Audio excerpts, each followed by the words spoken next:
Nityanandam Paramasukhadam Kevalam Jnanamurtim Dvandvatitam Gagana Sadrisham Tattvamasyaadilaksham Ekam Nityam Vimalamachalam Sarvadhi Sakshibhutam Bhavatitam Trigunarahitam Satgurum Tam Namami. Welcome to Nityananda Yoga, where we transcend the limits of conventional practice and dive deep into the source of our being, drawing from the original source of yoga itself. Today, we're embarking on a journey of a simple 308 asanas, the Dvitiya Vinyasa Krama. But it's not just about contorting the body or mastering complex postures. It is about connecting in oneness with the cosmos. Your body will be like wax, moldable and pliable. Today, as we embark on this journey, shed the notion of limitations. Forget the boundaries imposed by your bone and flesh. Instead, recognize yourself as the very source material of the cosmos, the consciousness from where we all come from. With each movement, you will not just be stretching muscles. You will be reaching into the depths of your consciousness. Visualize yourself as a sculptor, crafting your form with intention and precision. Want to grow 4 inches taller by the end of this session? Believe it, for your body is a wax waiting to be molded as per your intention. There is only one enemy towards this that we have built within each one of us. That is the parasites of negativity. Every muscle you have built in the moment of anger, of anxiety, of pain, of incompletion becomes the boundary of your consciousness. Today, we embark on a journey to detoxify ourselves, make us experience our original nature as divine. So as we go through these 12 components, which is so unique to Nityananda Yoga, from the original source, the Vedas and Agamas, remember, you are not bound by limitations. You are the creator of your reality. Embrace your true nature. Let us sculpt our beings into an epitome of strength, flexibility, and bliss. Welcome to a transformative experience like no other, Nityananda Yoga.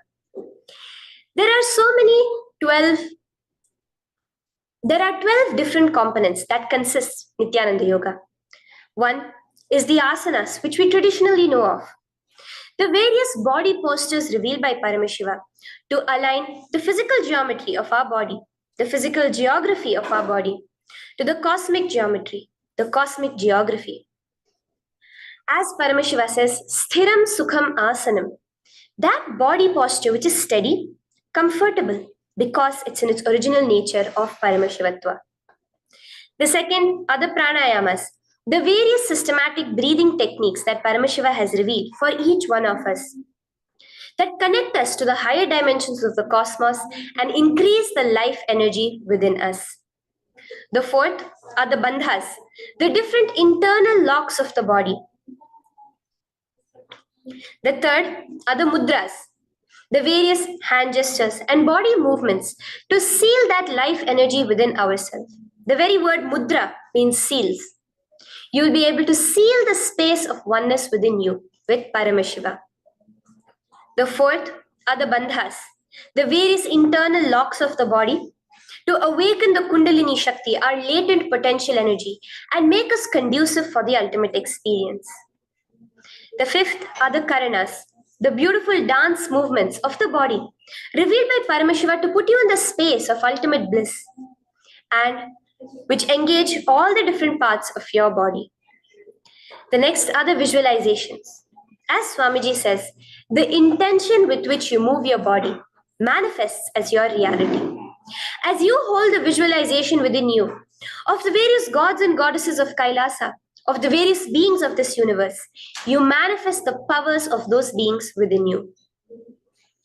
The next are the japas, the various powerful energy vibrations of the cosmos that you will be subtly repeating in your throat center that will cause your very DNA to be bound to the cosmos, to your consciousness with the highest frequency possible.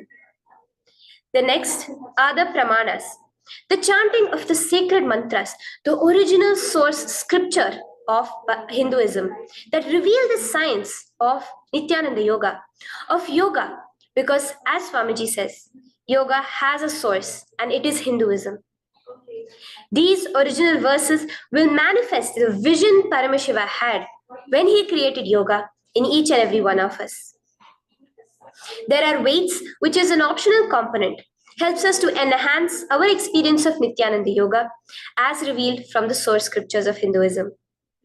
The next are the mandalas, the cosmic geometrical representation.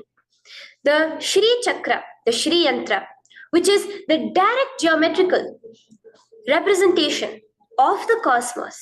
When you keep that in front of you and gaze at it throughout your Nityananda Yoga, your body will fluidly just align itself to the cosmos.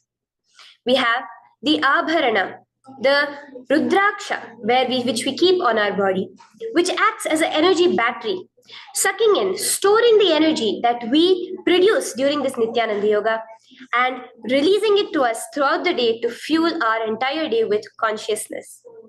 The last but not the least are the Aushadas, the various sacred herbs that you can apply to, which can be infused with the thought current of Paramashvatva to manifest it within you. With this understanding, let us get right into the practice of Nityananda Yoga, which starts with invoking the presence of Paramashiva himself, the very being of Paramashiva, to witness our Nityananda Yoga today, with the chanting of the Shiva Mula Mantra.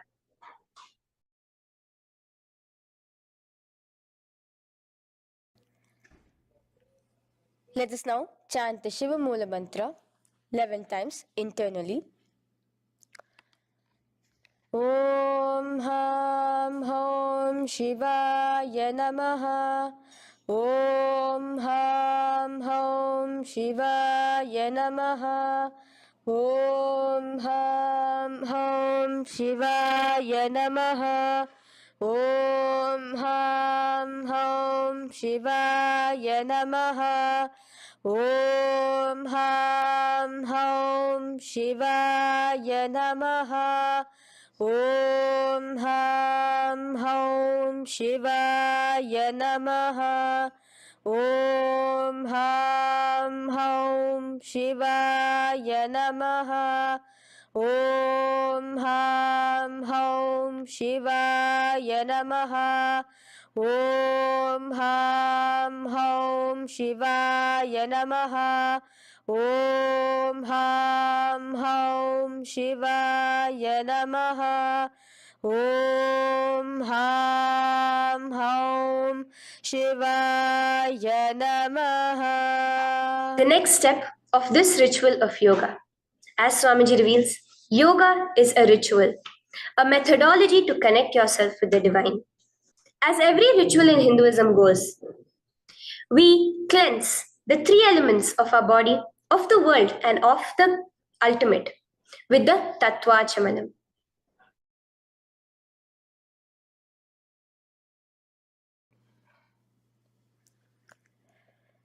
The next is the Tattvachamanam. So now I request all the participants to have the Panchapatram and the Uddharani, the traditional cup and the spoon filled with some fresh water. Now,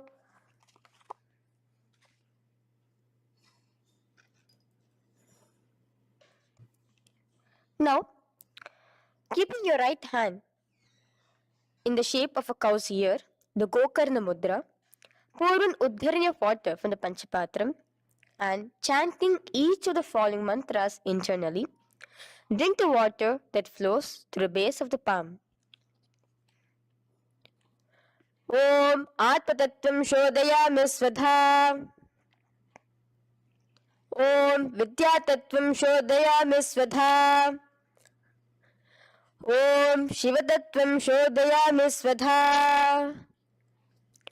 Wash your right hand with water from the Panchapatram. Now, chanting the following mantra internally, wipe the upper and lower lips twice using the base of the right hand thumb, moving the hand from right to the left of the lips. Om Ham Hridayaya Namaha. Wash your right hand with water from the Panchapatram. Now, with the tips of right hand index, middle and ring finger, touch above the upper lips and below the lower lips. Wash your right hand with water from the Panchapatram. Now, with the tips of right hand index finger and thumb joined together, touch your right nostril, left nostril. With the tips of right hand ring finger and thumb joined together, touch your right eye, right ear, left ear. Wash your right hand with water from the Panchapatram. Now, with the base of the right hand thumb and little finger, touch the navel, right chest, left chest. With the right hand, fingertips together, touch the top of the head, right shoulder, left shoulder, and your heart center. With that, we have the Sankalpa. The Sankalpa, the manifestation of our conscious intention.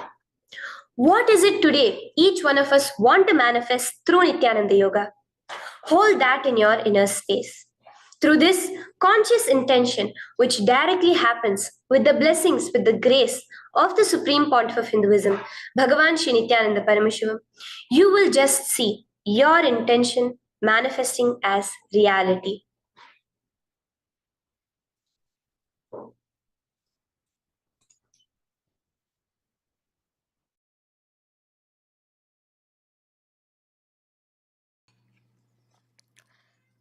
The next is the Sankalpa, the conscious resolution.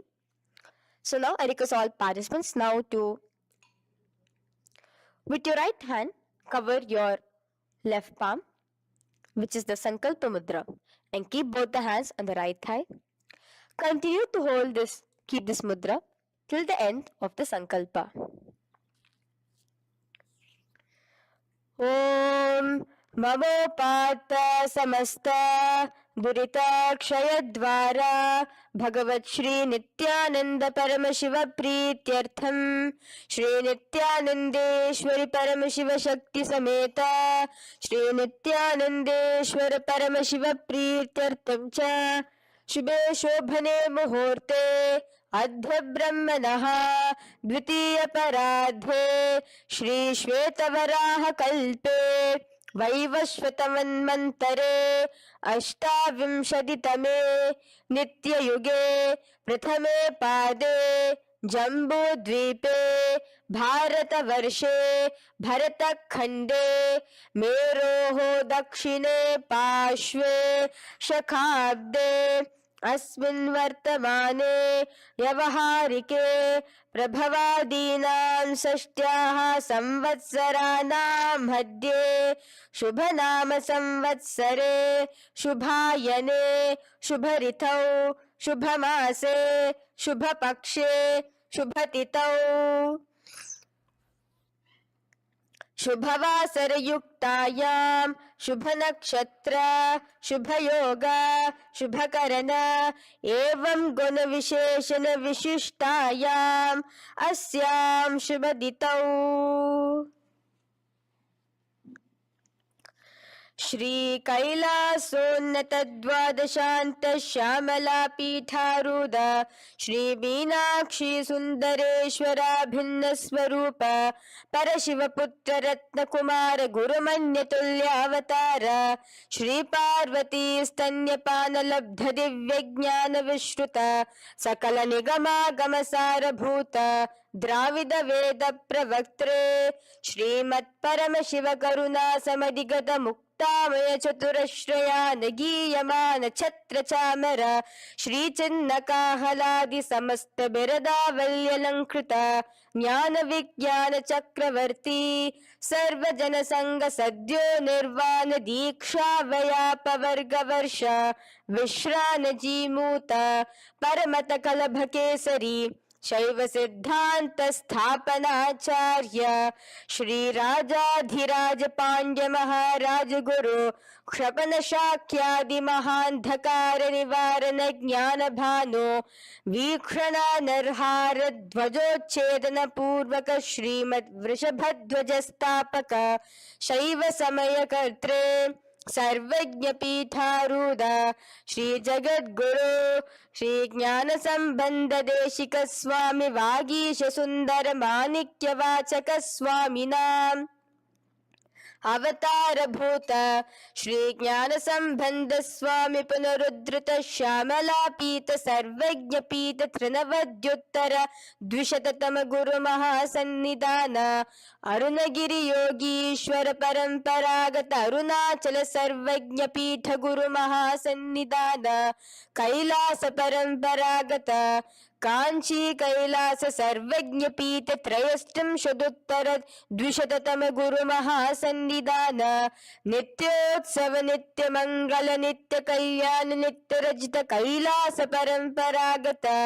आदि कैलास नित्यानंद पीठ महासंस्थान महासिंहासन पीठ कर्त्रे साक्षात् श्री परम शिव समुद्भूत कैलास परंपरागत वैवस्वत मनि इक्ष्वाकु हरिश्चंद्र भगीरथ श्रीरामचंद्र सूरसेन इत्यादि अनवच्छिन्न सार्वभौम चक्रवर्ती परंपरागत चतुष्षष्टि योगिनी मंडित चतुष्षष्टि संप्रदाय प्रवर्तक मनुधर्म शासन सूर्यवंश प्राप्त सर्वज्ञ पीठ सुरांगी साम्राज्य मूधाभिषिक्त चूडामणे साक्षात् श्री परम शिव समुद्भूत कपिल महागुरु पुनरुद्धृत महानिर्वाणि पीठ अष्टोत्तर सहस्र श्री महामंडलेश्वर साक्षात् श्री परम शिव समुद्भूत श्री महागणपति समारंभ अनवच्छिन्न पीताधीश्वर गुरु परंपरा प्राप्त अतल पीठ अष्टोत्तर सहस्र श्री अतल पीठाधीश्वर धर्म मुक्ति स्वर्गपुर स्वर्ण पीठ त्रयोविंश गुरु महासन्निधान कैलास परंपरागत आदिपीठ सर्वज्ञ पीठ जगद्गुरु श्री कैलास पुनरुद्धारक श्री कैलास परमाचार्य श्रीमत् परमहंस परिव्राजकाचार्य वर्य सच्चिदानंद प्रणव स्वरूप श्रोत्रिय ब्रह्मनिष्ठ श्रीमद् जगद्गुरु श्रील श्री भगवत श्री नित्यानंद परम शिव श्री ज्ञान संबंध देशिक परमाचार्य स्वामिनां प्रीत्यर्थम तेषां पादारविन्दयोः भक्ति सिद्ध्यर्थम गुरु कृपा कटाक्ष सिद्ध्यर्थम क्षेम स्थैर्य वीर विजय आयुरारोग्य ऐश्वर्यानां अभिवृद्ध्यर्थम धर्मार्थ काम मोक्ष चतुर्विध फल पुरुषार्थ सिद्ध्यर्थम समस्त दुरितोपशांत्यर्थम समस्त मंगलावाप्यर्थम भगवत श्री नित्यानंद परम Shiv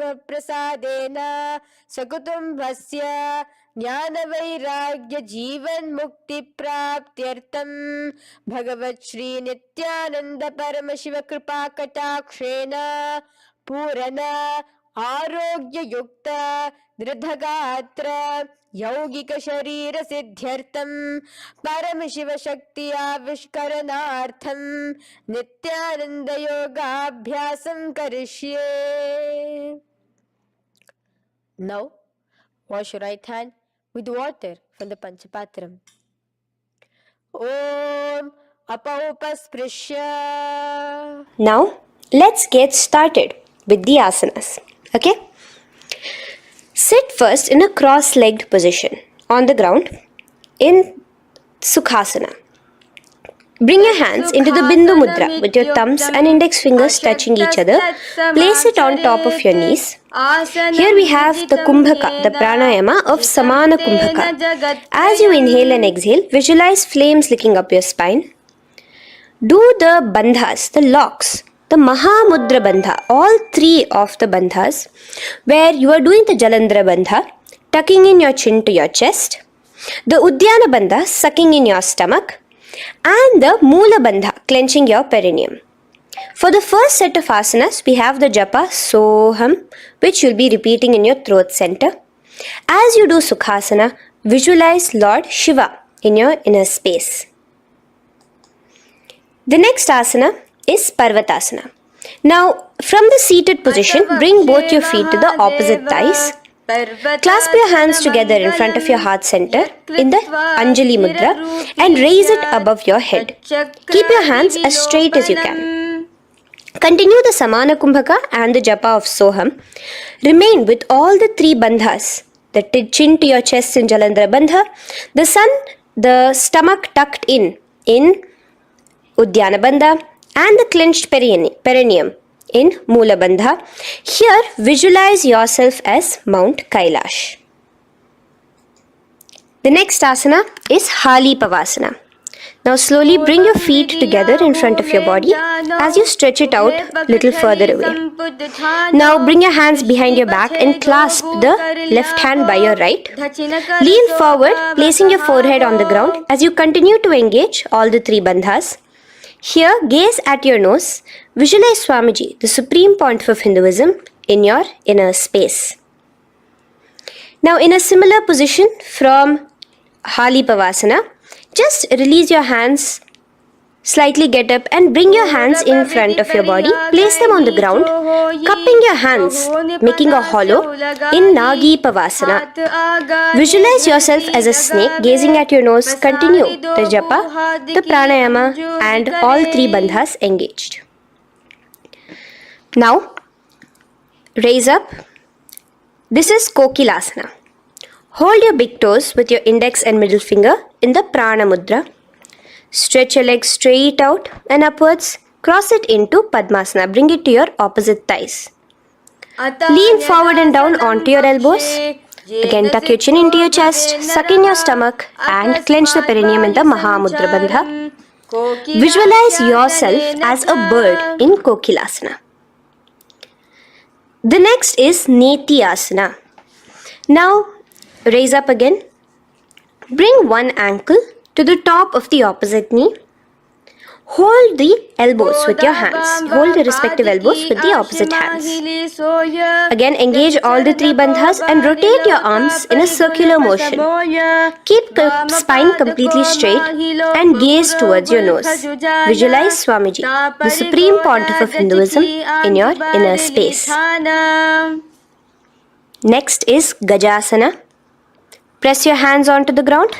You can bring your feet a little back as you raise yourself up, your hips up high. Lower your head and then chest, scooping your body forward again and again.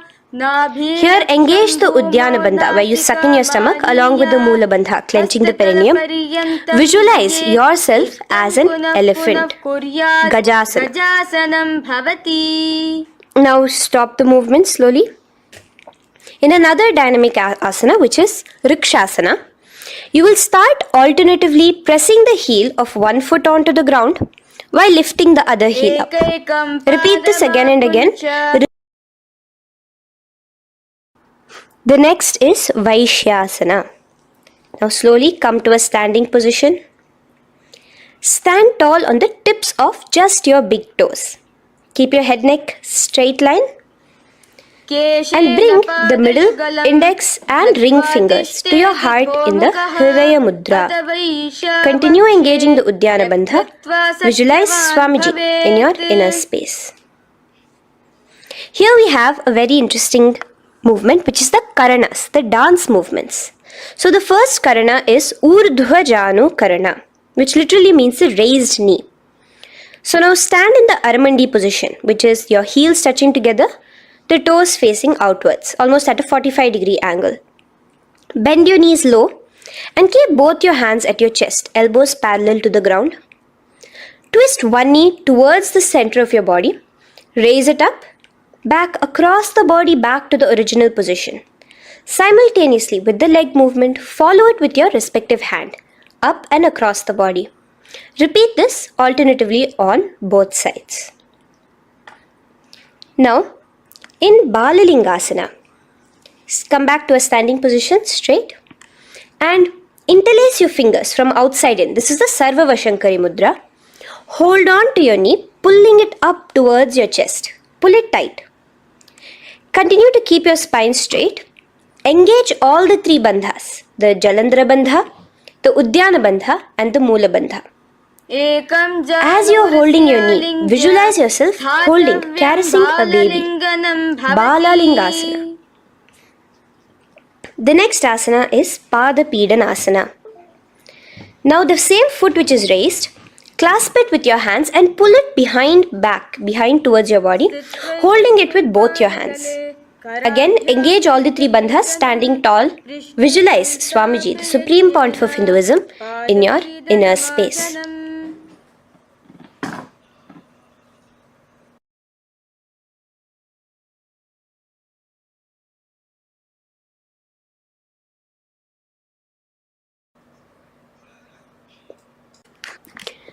From here, let's enter into Natarajasana.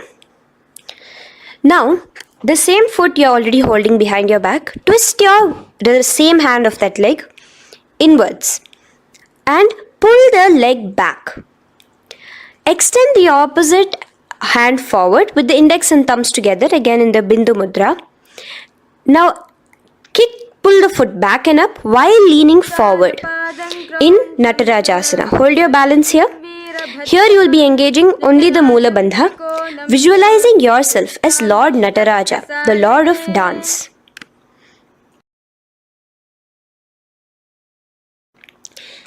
Now again let's repeat Balalingasana on the other side with the other leg. Pull it up towards your chest with the hands in the Sarva Vashankari Mudra. Engage all the three bandhas as you visualize yourself holding and caressing a baby. Now pull your foot back into Pada Pidanasana on the other side. Remain with all the three bandhas engaged. Visualize Swamiji in your inner space. And lean forward. Now, hands stretched in the Bindu Mudra into Natarajasana. Balance there as you visualize yourself as Lord Nataraja. Now, come back to a standing position. Release your leg. Gain your balance. As we enter into the Ardharechita Karana. Now again bring yourself to the Aramandi position, heels together, toes pointed outwards and knees bent. Now from this position, bring your right foot onto the tips of the toes behind the left heel. The heel should be up. Bring your left hand towards your chest, parallel to the ground again, and extend the right arm out and wide like a pendulum. Bring it back towards your chest. Now while your arm is swinging, remember to move your fingers one by one inwards towards the palm and then outwards. Now place the right hand over the nose. Uncross your ankles. Let's do this on the other side also. Cross the left ankle behind and stretch the left hand out like a pendulum.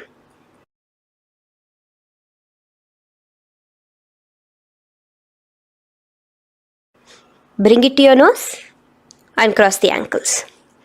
Now let us enter into the skeleton dance. It's a very powerful meditation. It cleanses the muscle memory. Any patterns which are there within your muscle memory can be completely wiped out through this skeleton dance. Just 2 simple steps. Now stand straight, visualize yourself as a skeleton. You can close your eyes. Just visualize yourself as pure bones. There are no muscles, no veins, no nerves, tissues, organs, nothing. Just bones, a skeleton form. And shake your body intensely. As a skeleton, you are moving yourself wildly, intensely. Just shake it all out. Move your hands, move your legs, your head. Let there be no bone in your body untouched. Just move it. Move wildly. Shake, shake. Literally feel yourself throwing all the patterns out of your system with the intensity of your shaking.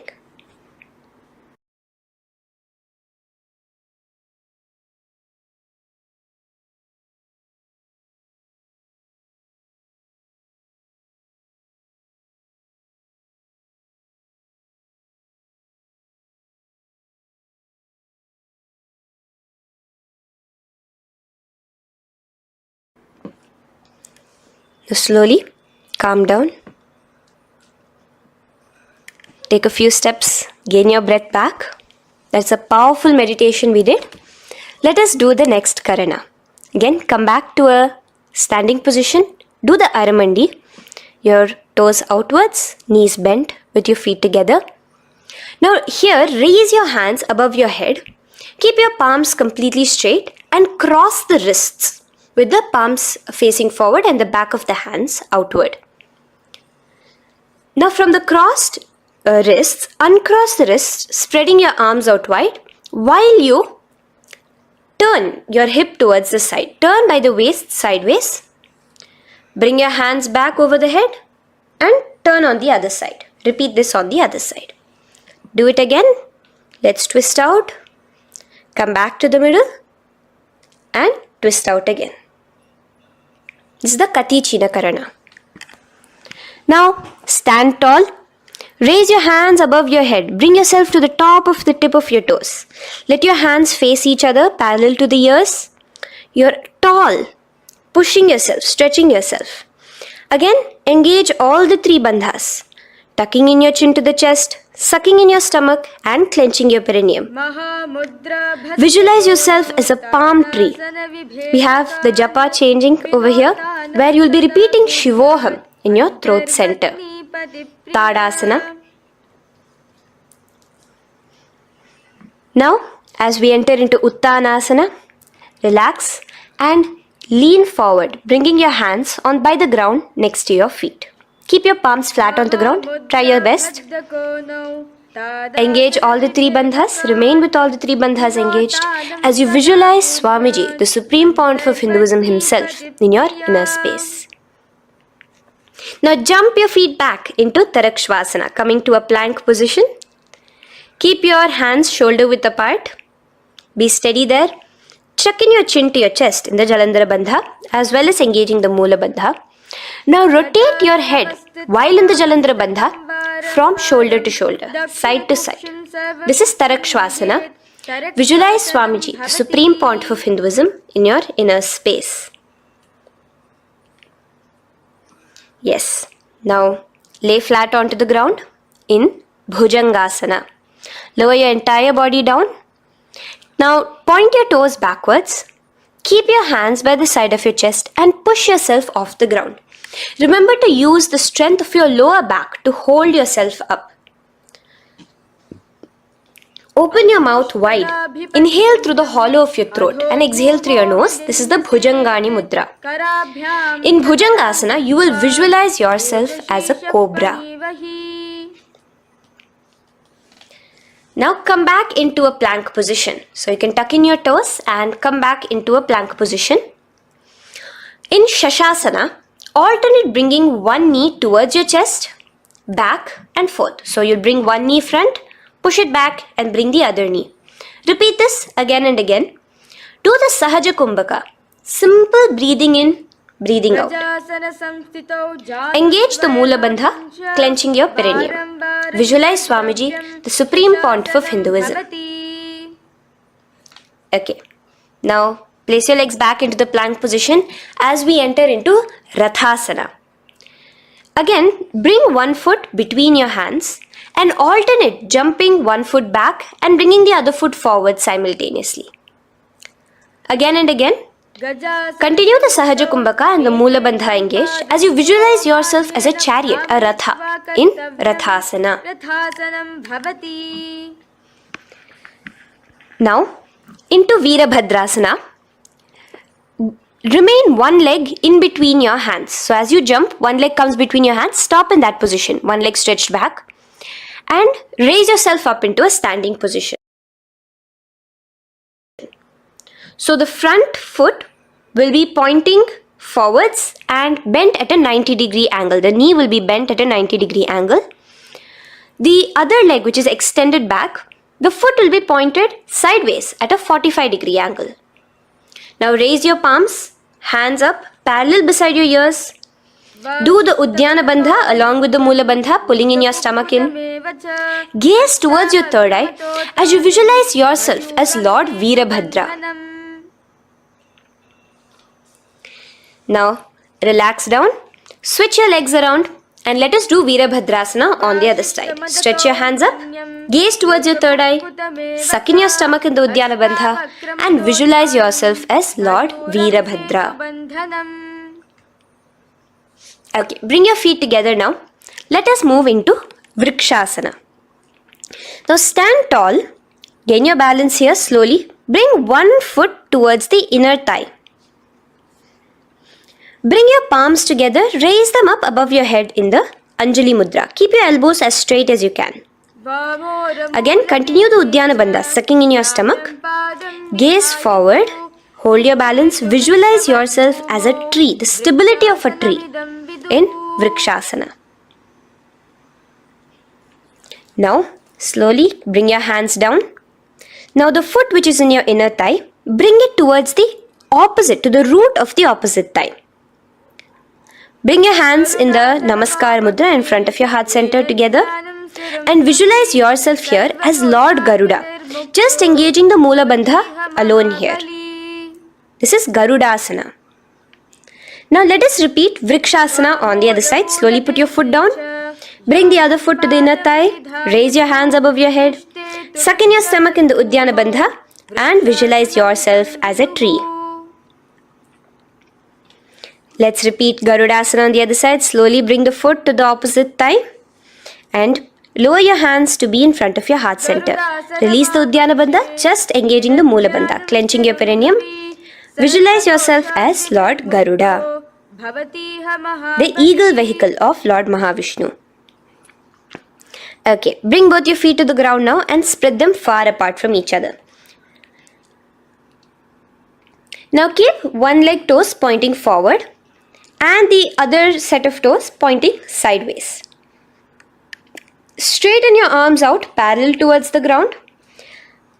Bring your front arm down towards the front foot, beside your foot, while the other arm extends towards the sky. Visualize yourself as a triangle in Trikonasana. Now raise up and let's repeat Trikonasana on the other side. Switch the position of your legs around and go forward. The other arm raised towards the sky. Visualize yourself as a triangle. Now come back to a standing position. Bring your feet together. We are having another Karana, the Nikuttaka Karana. Bring yourself to the Aramandi position. Feet together, knees out wide. Here now bring your hands towards your chest, but keep both your palms parallel towards each other. Bring your right foot onto the toes with the heels up. And simultaneously bringing the right hand towards the top. Now drop the right foot, simultaneously lifting the left foot onto the toes and switch the hands position. Now the left hand is on the top and the right hand is on the bottom. Repeat and let us do this repeatedly. Okay, relax now, come back to a straight position and sit down onto your toes. Sit on your heels with your toes on the ground, knees raised up off the ground, together in front of you in Angushtasana. Bring your hands together in the Namaskara Mudra in front of your heart center. We have a very interesting pranayama over here, which is the Bhramari Kumbhaka, where you will be subtly buzzing like a bee as you do this asana. The japa we will be entering into is Sadashivoham. In Angushtasana, engage the Mula Bandha as you visualize Swamiji, the Supreme Pontiff of Hinduism, in your inner space. Now in the same position, slowly bring your hands to the ground.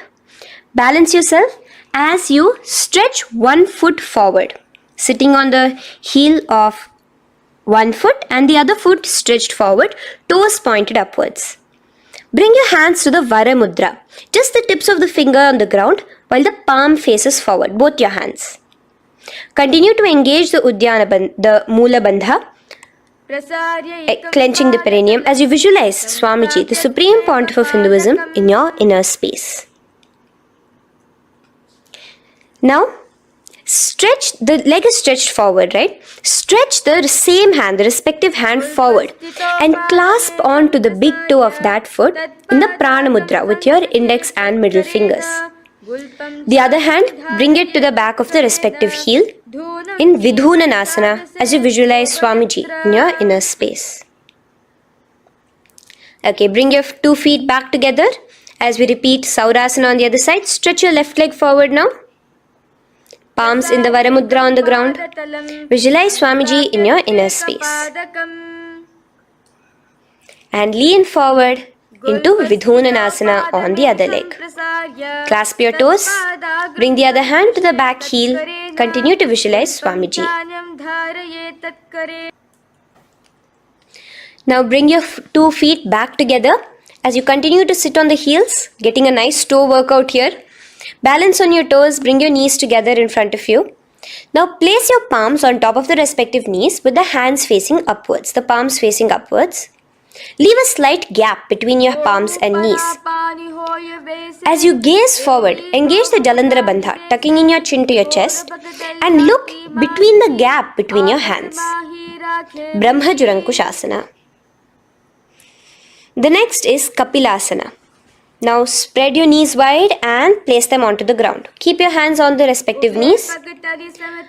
Pull your stomach in and up in the Uddiyana Bandha. Gaze towards your nose as you visualize yourself as Maha Kapila Muni, the first man that ever started thinking. In the same position, just release that Uddiyana Bandha. Release the lock of the stomach, but continue to clench your perineum in Mula Bandha as you switch your gaze to your third eye. So from your nose, switch your gaze to the third eye.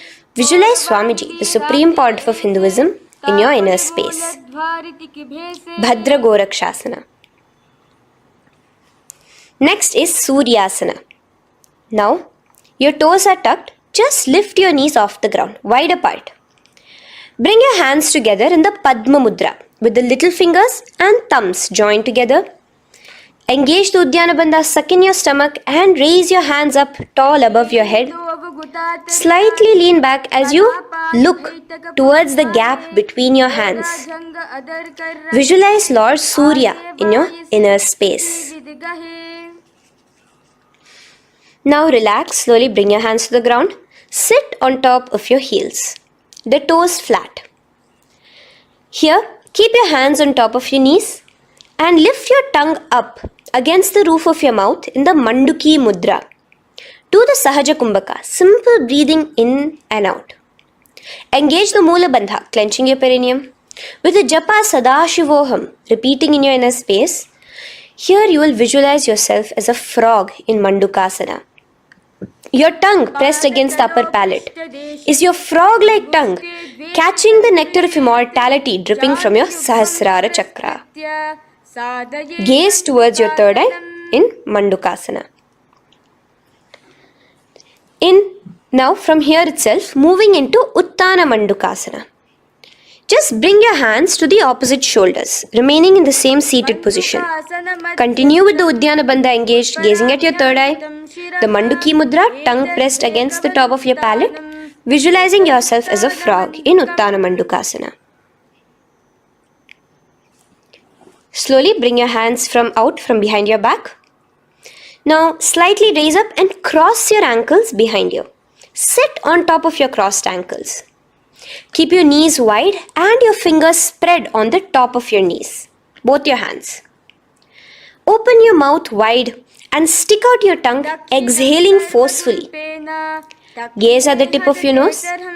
Repeat this several times because you are visualizing yourself as a lion in Simhasana. The next asana is Bhadrasana. Now you can release yourself and uncross your ankles. Just keep your toes crossed behind you. Again, sit on top of your heels, keeping your knees wide apart. Cross your hands behind your back, hold on to the big toes in the Prana Mudra with your index and middle fingers. Apply the Jalandhara Bandha, tuck in your chin to your chest along with the Mula Bandha, sucking in your perineum. As you gaze towards your nose, here, resume the Brahmari Kumbhaka, buzzing like a bee subtly in your inner space as you visualize Swamiji, the Supreme Pontiff of Hinduism, in your inner space. Now bring your hands out from behind you. As you bring yourself to a squatting position. Keep your feet flat onto the ground as close together as possible, but your knees opened wide.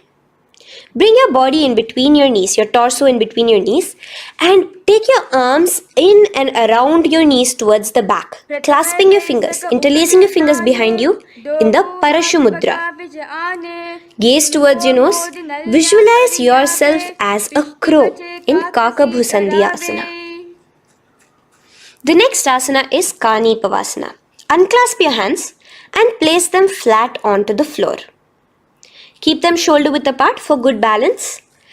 Now, slowly bring your knees to the back of your arms, above the elbows. Lean your chin forward and down. Keep your gaze steady as you lift your feet off the ground. In Kani Pavasana, visualize Swamiji, the Supreme Pontiff of Hinduism, in your inner space. Now in the same position, slowly lower your head to the ground and stretch your legs up high, forming a tripod between your two hands and your head in Kapali Asana. Gaze at your nose, continue the Brahmari Kumbhaka, continue engaging the Mula Bandha and the Japa of Sadashivoham. Visualize Swamiji in your inner space. The next asana is Parshva Mayurasana. Slowly bring your feet down. Yes, relax. And now squat on your toes with your knees together and twist your body. Place both the hands to one side of your knees. Now bring one of your elbows to the knee and the other of your elbows towards the hip.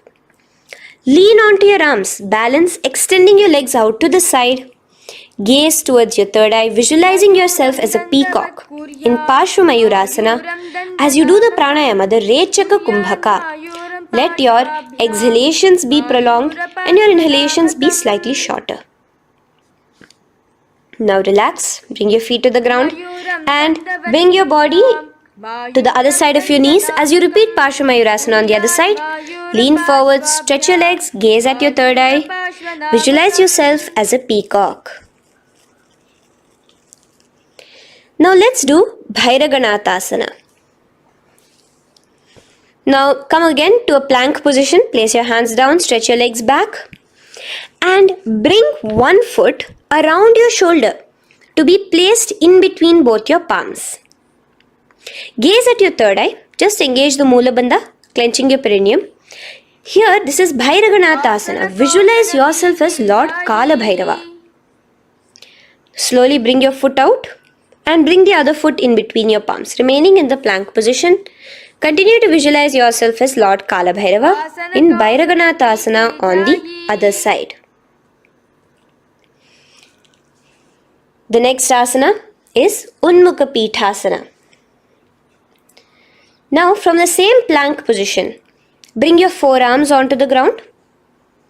Be steady as you walk your feet closer towards yourself, forming like a slight mountain. In Unmukha Pithasana, gaze at your third eye. Continue the Rechaka Kumbhaka. Visualize Swamiji in your inner space. The next asana is Vashishthasana. Now, just raise yourself onto one of your hands. So, release your forearms off the ground and raise yourself onto your right arm.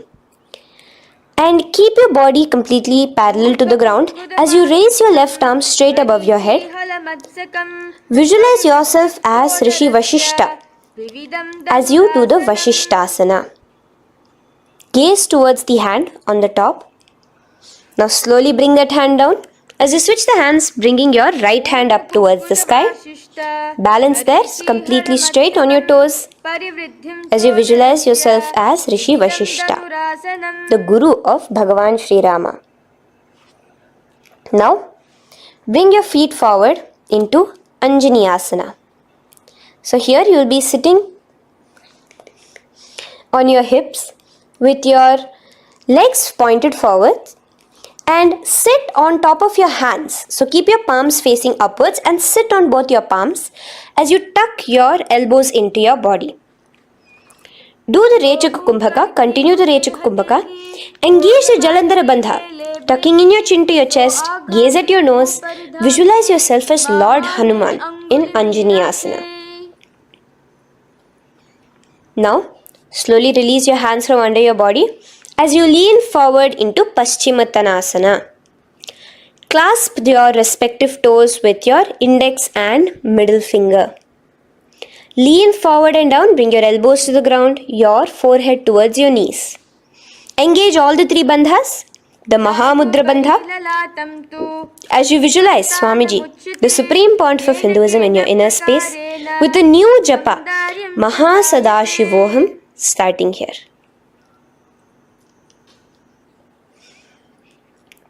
The next is Ugrasana. Now, you can raise up and clasp your hands behind your neck in the Parashamudra. Interlace both your fingers. Lean forward and down, bringing your forehead to your knees and your elbows onto the ground. Again, engage all the three bandhas in the Mahamudra Bandha as you visualize Devi Kali in your inner space in Ugrasana. The next is Marichi Asana. So raise up and keep one leg pointed forward while you bring the other leg towards the groin, the knee pointed upwards. Place the foot flat on the ground. Now lean forward, bring both your hands, wrap your arms around the raised knee, clasping your hands behind the back together. Bring your chest to the thigh with your head towards the knee. Here engage just the Moola Bandha, sucking in your perineum, as you visualize yourself as Rishi Marichi in Marichi Asana. The next asana is Mahamudrasana. Now slowly raise up and the raised knee, let it rest by your side with your leg towards the inner thigh of the opposite leg. Now again reach down, hold your foot, bring your elbows to the ground, your forehead to your knees. Engage all the three bandhas in the Mahamudra Bandha. Gaze at your nose, visualize Swamiji himself in your inner space. Raise up. Let's repeat Marichi Asana on the other side. Bring the other foot straight while the other foot comes into the groin. Knee up. Lean forward, clasping your hands behind your back. Visualize yourself as Sage Marichi. Now from here, raise up, engage all the three bandhas as you let your knee fall to the side. Lean forward, clasping the foot. Gaze at your nose. Visualize Swamiji in your inner space in Mahamudrasana on the other side. Now, bring yourself to a seated position. Sit and bring the soles of your feet together. Bend your knees and keep your heels as close towards you as possible. While try to touch your knees to the ground. Clasp your feet together with both your hands. Maintain a straight spine. Gaze towards your nose in Bhadrasana 2. Visualize Swamiji, the Supreme Pontiff of Hinduism, in your inner space. The next asana is Gwali Pavasana. Now, keeping your feet together, just bring your hands towards the respective knees. Just lightly place them there. Tuck your chin to your chest in the Jalandhara Bandha, continuing to engage the Moola Bandha, clenching your perineum. As you gaze at your nose, visualize Swamiji, the Supreme Pontiff of Hinduism, in your inner space. Now, push your soles slightly further away from you. The joined feet, push it further away from your body. And lean forward, keeping both your hands, the fingers inside of the feet. Hold the soles of your feet. Lean forward and down. Bring your forehead to the ground. Gaze at your nose. Visualize the Yoni Mandala in your inner space in Joni Asana. The next is Midiki Pavasana. Raise up, stretch your arms out wide beside your body as you lean forward, your arms going over your knees. Bring your forehead to your feet. Continue to gaze at your nose. Visualize Swamiji, the Supreme Pontiff of Hinduism, in your inner space. Now, in Siddha Samadhi Asana, raise yourself up. Now, put your hands, your forearms, underneath the calves of the respective legs. Let your palms face up towards the sky as you bring your head down to your feet. Gaze at your nose as you visualize Lord Surya in your inner space in Siddha Samadhi Asana.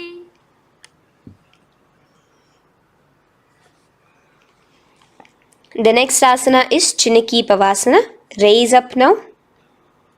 Bring both your feet together in front of you. Bring your feet back close to your body. Now place your hands underneath both the feet and pull your feet open like a book facing towards the sky. Both your feet. Press your elbows onto your thighs near the knees and gaze towards your nose, visualizing Swamiji in your inner space in Chiniki Pavasana. Giving yourself a nice stretch. Now release your feet and bring your hands to the respective knees. Gently push down on your knees, pushing it towards the ground. Suck in your stomach in the Uddiyana Bandha. Gaze at your third eye, visualizing Swamiji in your inner space. This is Charapata Chokasana. The next asana is Bhairavasana. Now continuing to remain with your feet together, you can use the help of your hands to bring your toes onto the ground with your heels pointed upwards. Just push yourself and try to do it. Continue to remain with the Uddiyana Bandha engaged, your stomach sucked in. Bring your hands to the Bindu Mudra with the index and thumbs together on top of the knees. Gaze at your third eye. Visualize yourself as Lord Kala Bhairava in Bhairavasana. The next asana is Samanasana. So slowly you can bring your feet out from underneath. Take now one foot towards your chest, holding with both your hands as the other foot rests by the perineum. Pull the sole onto your chest. Gaze at your third eye. Visualize yourself holding the breath in the Mooladhara Chakra, the Chaturdala, the 4-petal lotus of your body. Gaze at your third eye. Visualize Swamiji, the Supreme Pontiff of Hinduism, in your inner space in Samanasana. From here, let's move into Apanasana. Now, the foot that you have towards your chest, just bring it over your shoulder and place both your palms onto the ground beside you. As you lift the leg by your perineum, stretch it out and lift it up high into the sky in Apanasana. Gaze at your third eye, visualizing Swamiji in your inner space. Let's repeat Samanasana on the other side. Bring your foot down. Clasp the other foot towards your chest. Gaze at your third eye, visualizing Swamiji in your inner space. And bring the foot onto your shoulder as we repeat Apanasana on the other side. Stretch your leg out straight in front of you, up high towards the sky, gazing at the third eye, visualizing Swamiji in your inner space. Okay, relax slowly. Let's move into Gomukhasana. Now, sitting in a seated position, cross one leg over the other, like over, and align the knees together at the center of your body and the feet by the opposite hips.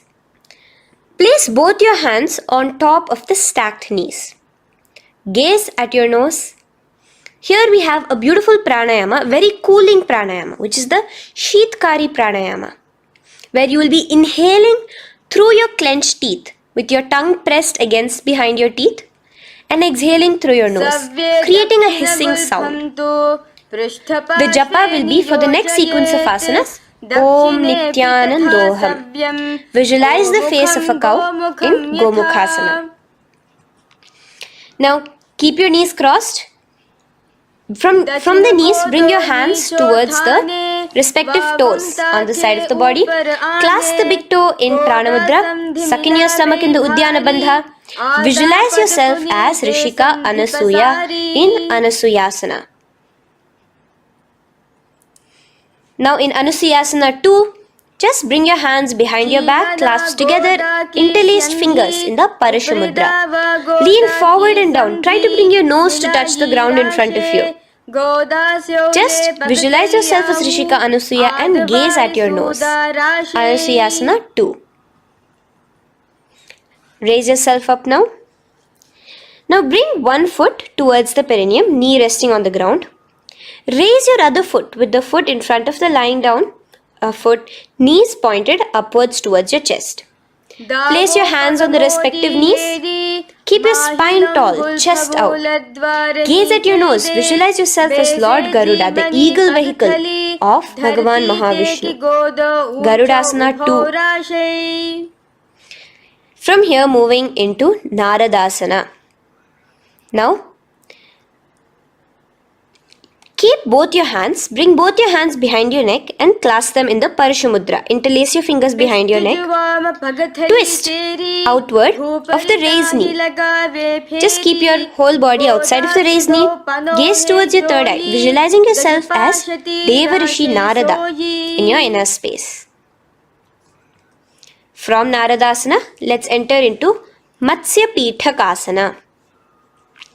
Place one foot on the top of the opposite thigh. Wrap your respective arm across the knee, holding on to the opposite shin.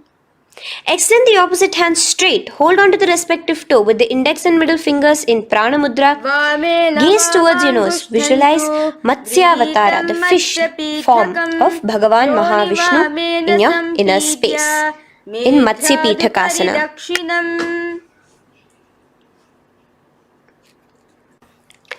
From there, let's repeat asana and the rest of the asanas on the other side too.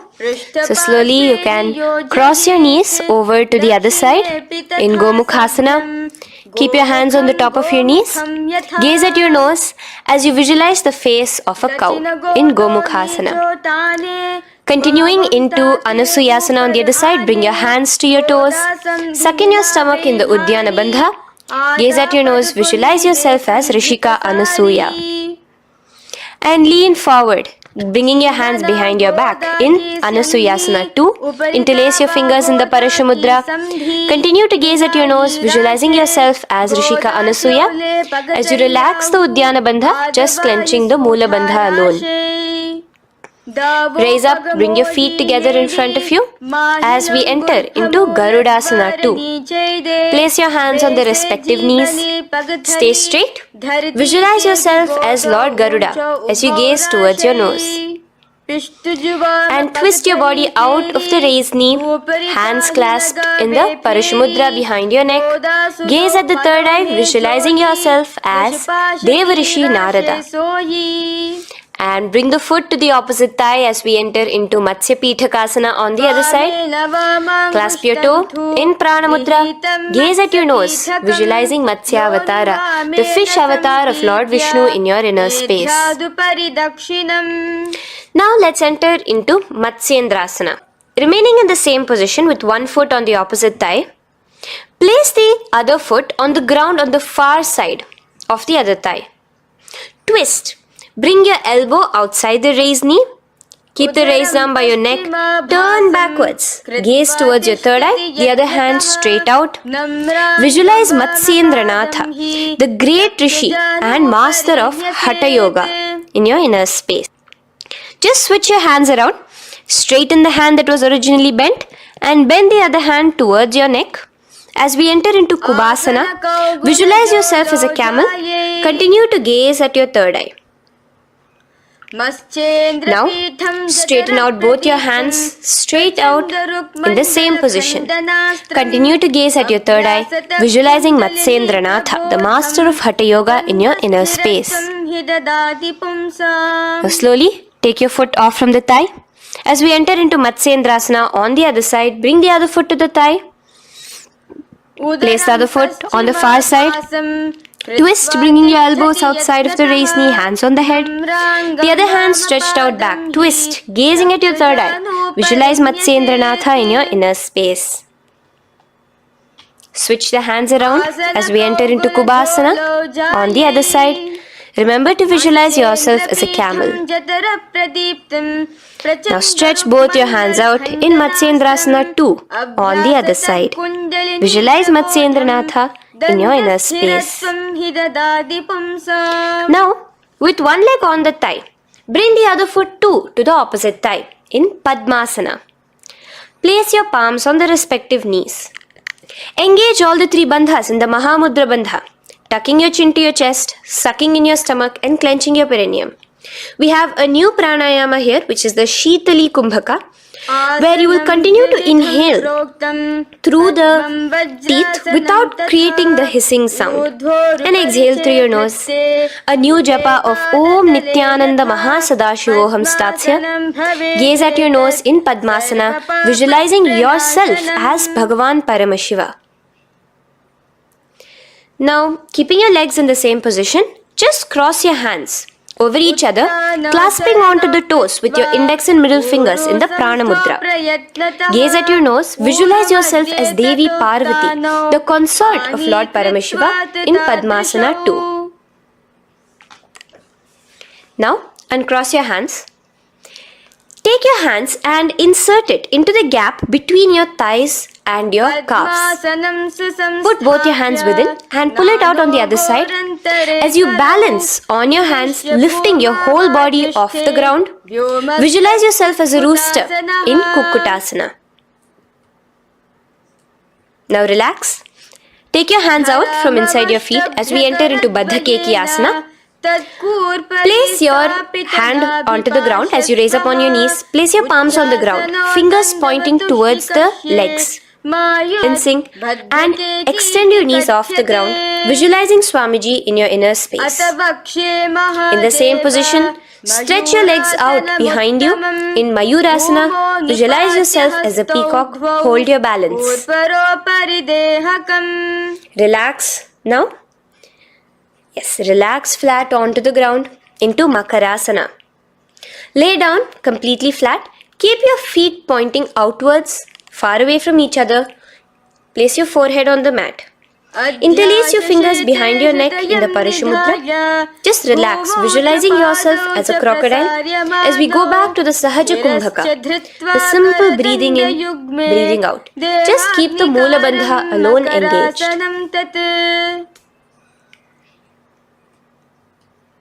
The next asana is Shalabhasana.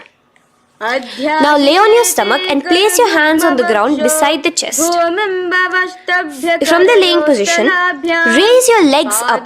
Use your core strength to bring your thighs off the ground. Visualizing yourself as a locust in Shalabhasana. Relax your feet down and bring your hands to your feet, pulling your feet down towards the ground beside your hips. In Ushtrasana, visualize yourself as a camel. Now slowly kick your legs back. Rise your hand is clasping your feet. Pull your feet towards the sky, lifting your chest and thighs off the ground. In Dhanurasana, gaze at your third eye. Visualize yourself as Paramashiva's bow. Relax slowly and come up to a sitting position. In Bhagasana, sit on both your knees with your head, neck and spine straight.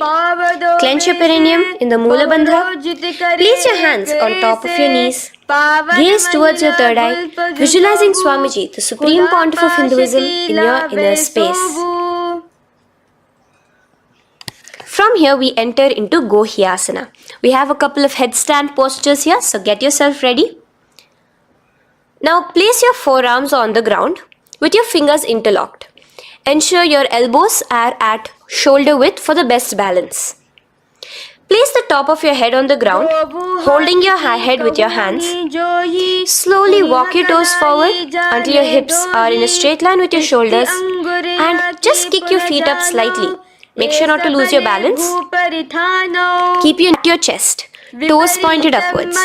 Gaze to your nose, visualizing Swamiji in your inner space. From here, stretch your legs out into Shirasasana, continuing to hold the balance there as you continue to gaze at your nose, visualizing Swamiji in your inner space. Bring your feet to the ground, relax slowly. The next asana is Podhyasana. So come to a seated position. Bring your hands behind your calves, stretching your legs up and your forehead to your knees. Visualize Swamiji in your inner space. Here we have a new Kumbhaka, which is the Bhastrika Kumbhaka, where you will be exhaling forcefully, making the sound of a bellows. Podhyasana. The japa for this next series is Om Nityananda Paramashivoham, the Mahavakya. Relax yourself. Continuing to remain balanced with your legs up, just bring your hands to the opposite shoulders. In Parighasana, visualize yourself as a mace as you gaze towards your third eye. Now relax. Keep your elbows and palms onto the ground as your legs are raised. Visualize yourself as a boat in Naukasana. Continuing to gaze towards your third eye, remember to continue the Bhastrika Kumbhaka. Forceful exhalation. Now, continuing to keep your balance, just bring your hands to your feet and scoop your hands underneath the heels, pull it towards the chest. Keep your spine upright, gaze towards your nose. Visualize yourself as Lord Rudra in Rudrasana, the most ferocious form of Paramashiva. Now lay on your back, so you can remove your hands from underneath your feet and lay on your back. With your feet flat on the ground, knees pointed upwards. Now place your palms down. Just let your fingers touch the back of your heel. Do not clasp your feet. Lift your hips up high, pressing the feet onto the ground. Chin tucked to the chest in the Jalandhara Bandha automatically. Gaze at your nose, visualizing Swamiji in Unmukha Pithasana 2. Now lay onto the ground in Shavasana.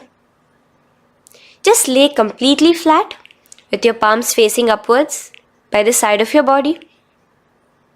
Just unclutch from any movement happening within you. Visualize your body is dead. The Supreme Pontiff of Hinduism, Swamiji, is just liberating you. Just let your awareness, your energy completely pervade your body in the Shakti Chalan Mudra as you continue to vibrate with the Mahavakya.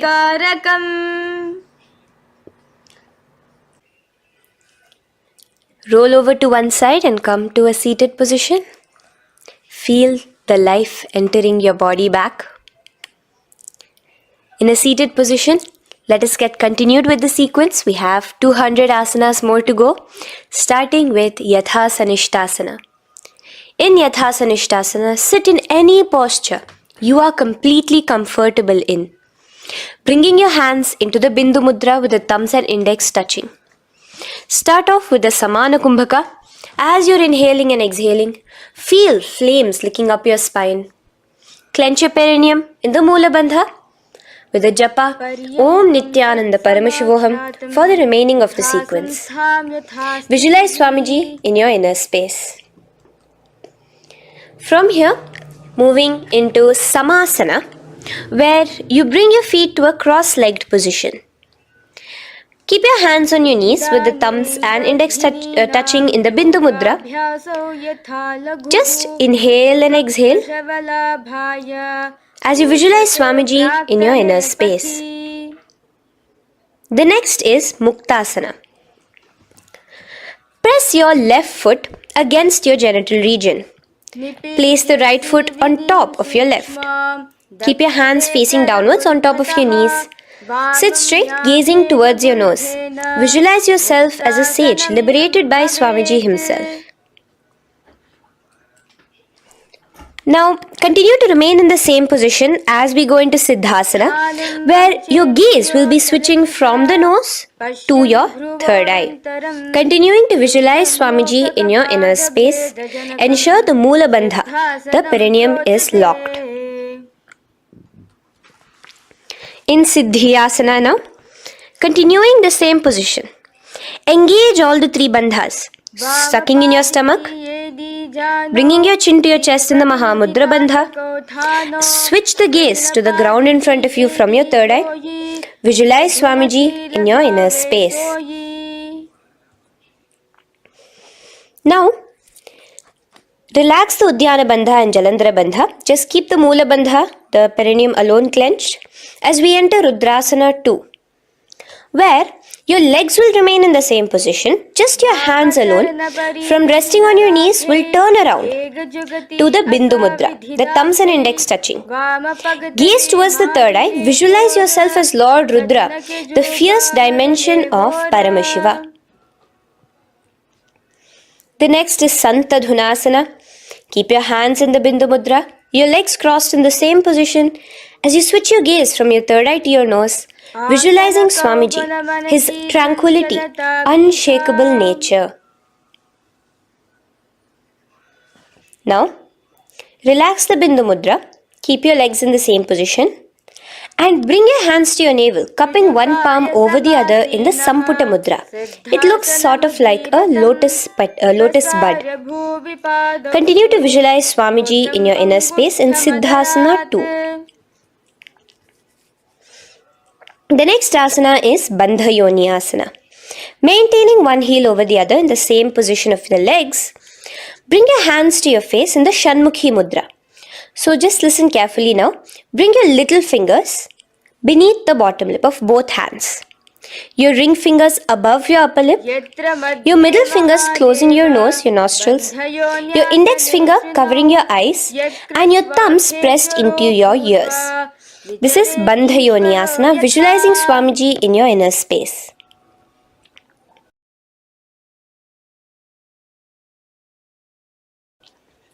The next asana is Virasana. Now, you can remove your hands from your face and bring one foot onto the opposite thigh, and the other foot underneath the thigh. Keep your hands in the Bindu Mudra, thumb and index fingers together on the top of your knees as you embody the space and state of bravery, Veera, in Virasana. Now, changing the leg position again as we enter into Valmikasana.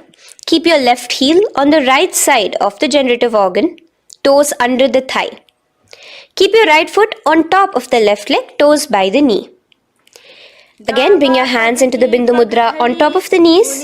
Gaze towards your third eye. Visualize Rishi Valmiki, the poet, the first poet and author of Ramayanam. The next asana is Joni Mudrasana. So you're going to remain here as you switch your gaze to your nose, visualizing the Yoni Mandala, a beautiful formation, divine cosmic geometry, representing Devi, Shakti, a symbol of the creative energy of the universe in Joni Mudrasana. In the same position, switch your gaze to your third eye, continuing to visualize the Yoni Mandala in your inner space. Now, let's move into Bhadrasana 3. So bring your feet, the soles of your feet together, uncross them and bring them together in front of your body. Hold it with both your hands, pulling it against you. Push your knees down towards the ground. As you gaze at your nose, suck your stomach in the Udyana Bandha. Visualize Lord Veerabhadra in your inner space. Bhadrasana 3. In the same position, we are entering into Aghorasana, where your left hand will rest on top of the left knee, while your right hand comes towards your face. Now, do the Khechari Mudra, where you are bringing your tongue towards the upper palate, gazing towards your third eye. Now, with your right hand, cover your mouth, close the left nostril with your index finger, inhale through the right nostril. Close both the nostrils, hold your breath and exhale through the left nostril in the Abhyantara Kumbhaka. Repeat this on the other side. Visualize yourself as an Aghori, completely dedicated to Paramashiva in Aghorasana. The next asana is Kaneri Pavasana. So you can distance your feet a little away from your body. As you lean forward, place your elbows onto the soles of your feet. And rest your chin on your palms. Gaze at your nose, suck your stomach in Uddiyana Bandha. Here, continuing with the Rechaka Kumbhaka, where your exhalations are prolonged than your inhalations, visualizing yourself as a female elephant drinking water in Kaneri Pavasana. The next asana is Parasana. So now, come to a seated position, raise yourself up and keep your knees raised. Bring your hands underneath your knees, between your calves and thighs, and clasp them together. Interlace your fingers in the Parashamudra in front of your navel. Lift your feet off the mat. Visualize Swamiji, the Supreme Pontiff of Hinduism, in your inner space as you gaze at your nose in Parasana. The next asana we'll be moving into is Gopi Chandasana. Now take your hands out from in between the feet as you let your feet rest on the ground. Take your hands out from underneath your calves. Interlace your fingers around the feet with the soles of the feet together and raise it up towards your chest. Rest your knee on top of your feet. Gaze at your nose. Embody the state and space of a king in Gopi Chandasana. The next asana is Udarasana. So now just quickly release your legs, bring your hands underneath your calves and hold on to your feet again from inside out, both your feet together. Bring your feet up to your chin, resting your chin on top of the interlaced fingers. Bring your feet to your chest, gaze at your nose, visualizing your body, the Supreme Pontiff of Hinduism, free from any defects in Udarasana. Now, in the same position, just lift your legs up towards your head. Let the top of your hands come towards the top of your head, your forehead. And this is Vishishtasana. Visualize yourself excelling in everything in this posture. Now, slowly relax. Keep your hands underneath your shins as you take your hands up to the shoulder, pulling your hand and interlacing your fingers behind your neck. In Bhujasana, visualize yourself as a cobra. The next asana is Kalyanasana. So in the same seated posture, bring your hands around from behind your neck, remove them and put them around your back, interlacing the fingers behind you. Gaze at your nose. Visualize yourself as a beautiful, auspicious goddess in Kalyanasana.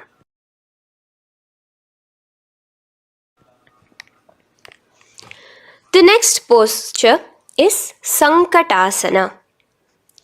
So now, uncross your hands from behind you. Release yourself completely onto the ground. Place your left knee on the mat and the left foot flat. Sit on top of your left foot, knee pointed forward. Raise your right leg on top of the left, bringing the right heel to the left hip. Place your hands on the opposite knees.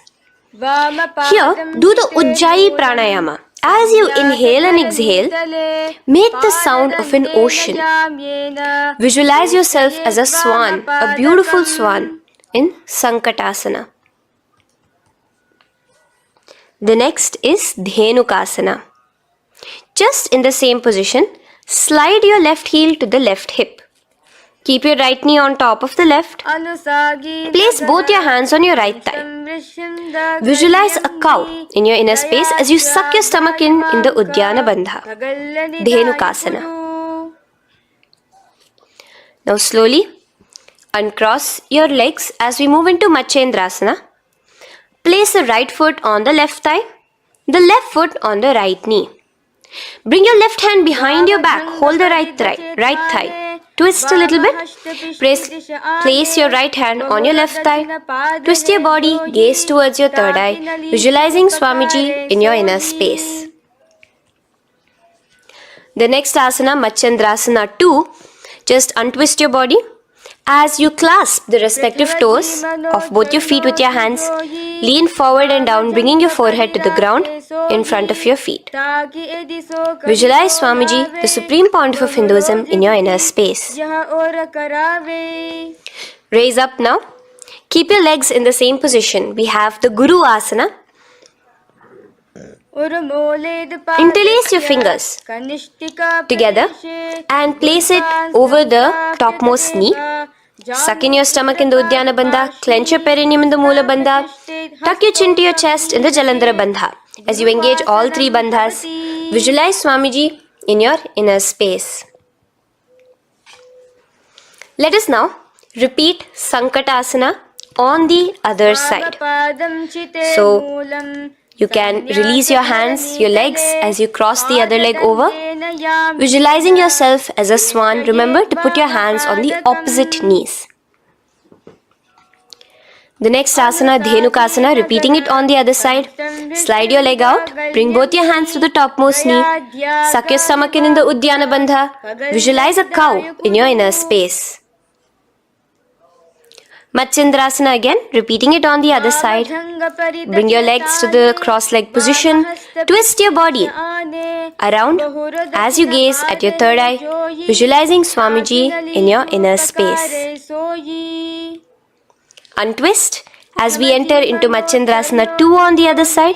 Hold on to your feet, bring your forehead to the ground, continuing to visualize Swamiji in your inner space. Slowly raise up and let us do Guru Asana on the other side. Engage all the three bandhas in the Mahamudra Bandha. Interlace your fingers, place it on top of your knee. Continue to visualize Swamiji, the Supreme Pontiff of Hinduism, as we do Guru Asana. Now, slowly uncross your feet and place them flat on the ground, knees towards the chest in Pashasana. Keep your hands holding the opposite knees, thighs together, and keep your spine completely erect. Continue the Khechari Mudra, where your tongue is pressed against the roof of your mouth. As you gaze at your third eye, visualize Swamiji in your inner space. Continue the Ujjayi Kumbhaka. As you breathe in and out, make the sound like an ocean. Now in the same position, just bring your chin towards your knees in Bodha Shokasana. Lean forward, gazing at your nose, and visualize Swamiji, the abode of bliss in your inner space. Now raise up and bring your hands, uncross your hands, bring your hands underneath your knees, clasping the opposite elbows in Kurakatasana.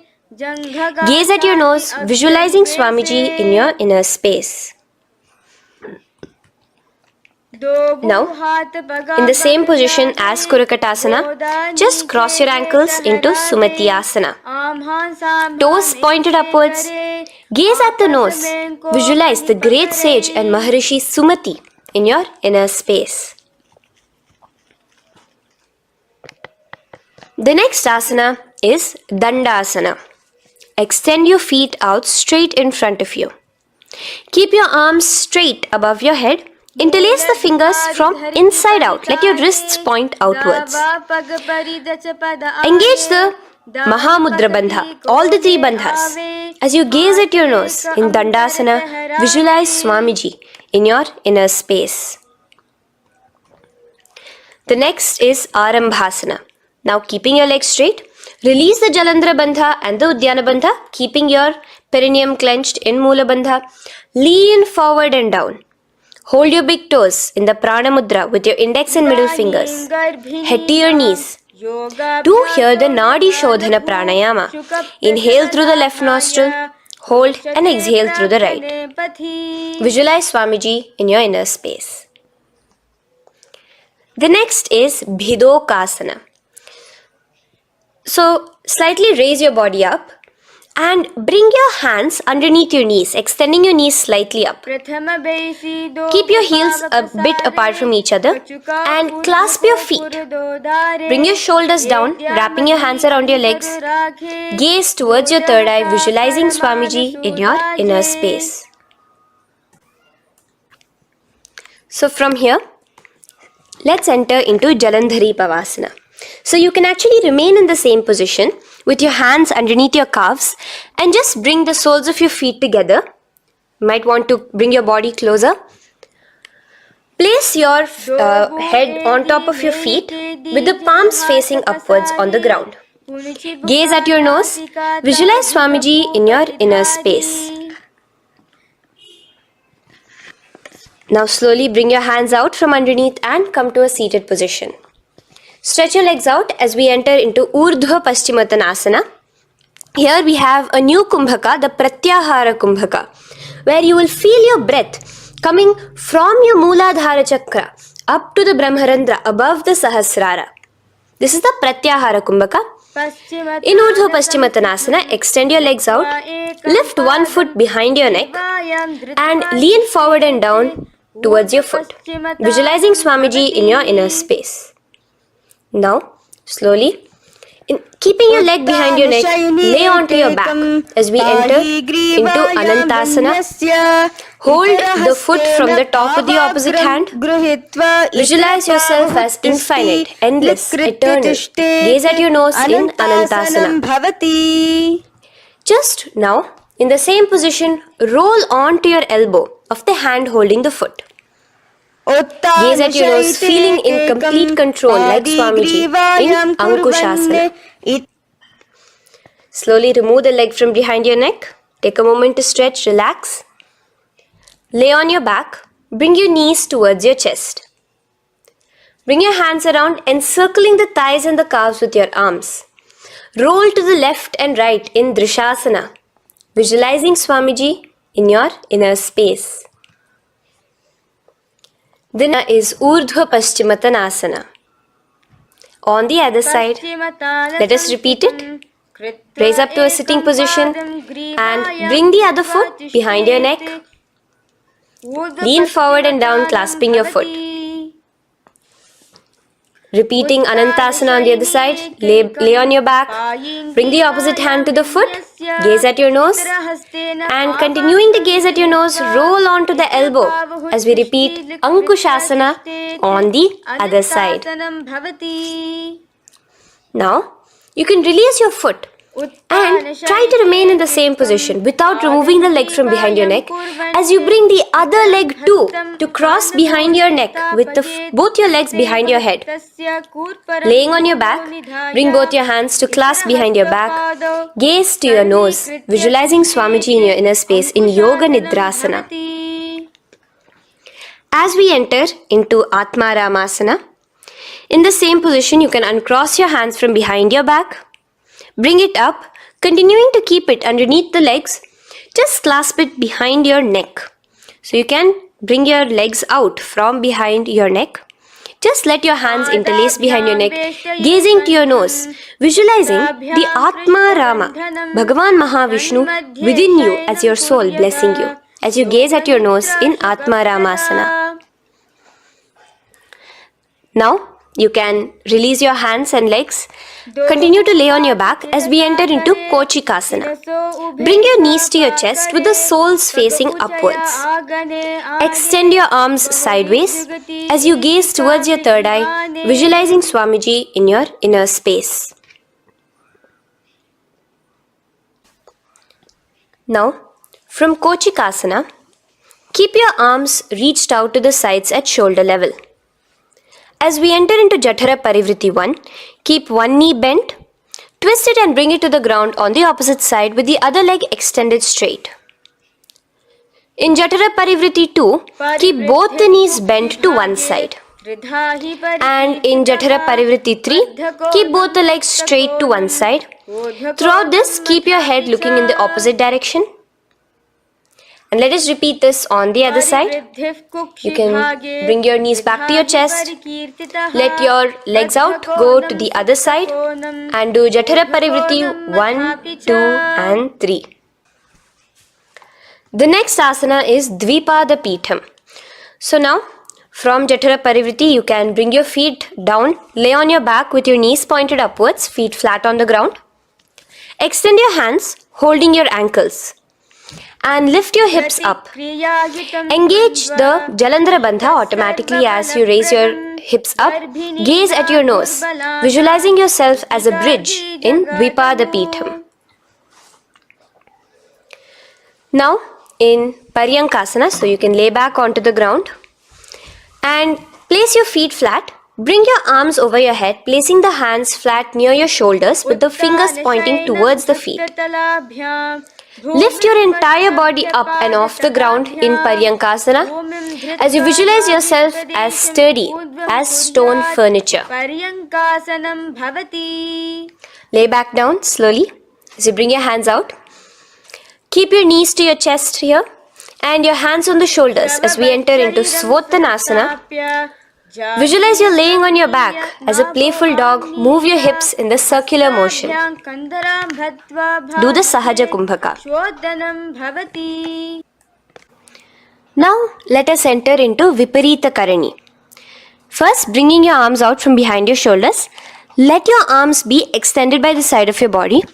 Use the strength of your arms, palms flat on the ground, to push your body, your upper body, your lower body off the mat. And keep your legs straight above you, extended.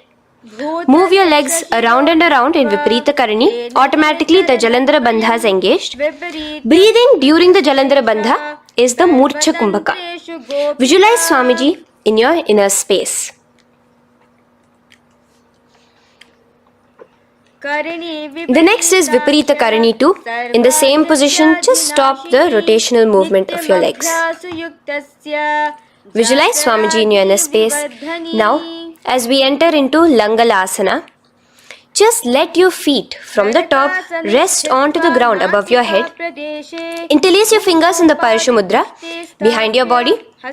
Visualize yourself as a plow in Langalasana, continuing to engage the Jalandhara Bandha. Bhumim karshayet Langalasanam bhavati. Now, in Shaita Paschimottanasana, bring your hands out from behind your body and hold on to the toes above your head. Keep your legs and hands completely straight. Visualize Paramashiva as Shaita Paschimottanasana is one of the 84 different asanas directly revealed by Paramashiva himself. Continue to do the Murcha Kumbhaka, inhaling and exhaling with the Jalandhara Bandha. Clasping your toes now, spread your feet wide apart from each other in Supta Konasana. Visualize Swamiji in your inner space. Bring your feet back together as we enter into Chakrasana. Clasp your ankles, keeping your legs and hands completely straight above your head. Visualize yourself as a chakra, a wheel in Chakorasana. Now slowly rest your back onto the ground.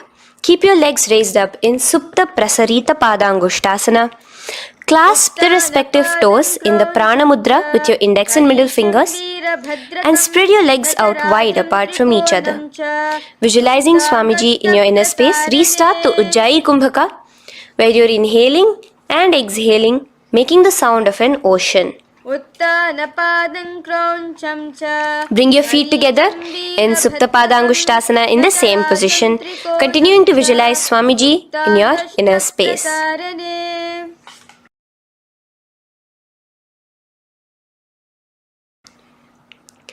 Now, bring your feet, release your feet and bring them into Padmasana. As you lay flat on your back in Matsyasana, hold the opposite elbows over your head, gazing at your nose. Visualize Matsya Avatara, the fish form of Bhagavan Mahavishnu.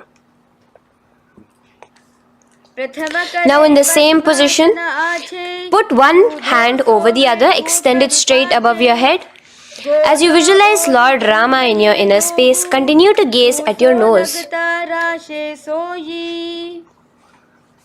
Now, slowly bring your hands to your hips as we enter into Sarvangasana. Lift your hips and legs up into the sky, crossing your legs in Padmasana. Let your hands support you, your elbows on the floor. Do the Jalandhara Bandha as you gaze at your nose in Sarvangasana. Now, bring your hips back onto the ground in Vrishchikasana. So, in the Padmasana, just remove one foot alone. Keep one foot on the opposite knee as you pull the knee towards your face. Let your hands stretch out above your head, hooking forward as you raise your upper back off the ground, visualizing yourself as a scorpion in Vrishchikasana, gazing at your third eye. Do the Jalandhara Bandha, tucking in your chin to the chest. Now just switch your legs around as we repeat Vrishchikasana on the other side. Continuing to visualize yourself as a scorpion, gaze at your third eye. The next asana is Vrishapada Kshepasana. So come now to a complete flat position on your mat. Come down to a complete lying down position and interlace your fingers around your neck. Now raise both your feet off the ground. Extend one leg straight and the other knee to the chest in a bicycle motion. Alternate between extending and raising the knee again and again, bringing your opposite elbows to the respective knees. Visualize Swamiji in your inner space. Breathe in and out in the Sahaja.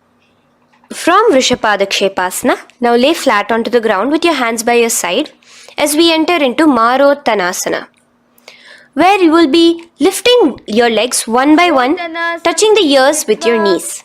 Visualize Swamiji in your inner space. The next asana is Vrikasana. Now what you'll be doing is laying on your back. Bring the soles of your feet flat onto the ground. Stand up completely and lay back down. Visualize yourself as a wolf in Vrikasana.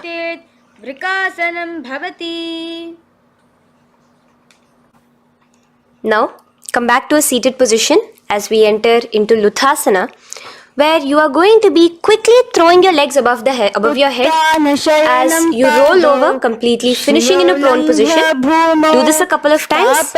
Come forward, roll over. Come forward and roll over again. Visualize Swamiji, the Supreme Pontiff of Hinduism, in your inner space. Now, take a moment to relax. Lay on your belly with your toes extended in Sarathasana. Keep your hands onto the ground by your shoulders. Now here, contract your lips and make a sound like a flute, whistling while inhaling. Visualize yourself as a ratha, as a chariot carrying warriors into battle for dharma on your back. Now from Sarathasana, let us enter into Dehalyullanghanasana. So place your palms on the ground and bring yourself to a plank position. Jump your leg forward and back between your arms, visualizing Swamiji in your inner space. Jump forward now. When your legs are between your hands, stand tall. Holding your toes with your hands, walk back and forth. Visualize yourself as a wise 60-year-old elephant in Jatyasana. Now come to a standing position. The next is a beautiful karana, the Lolitika karana.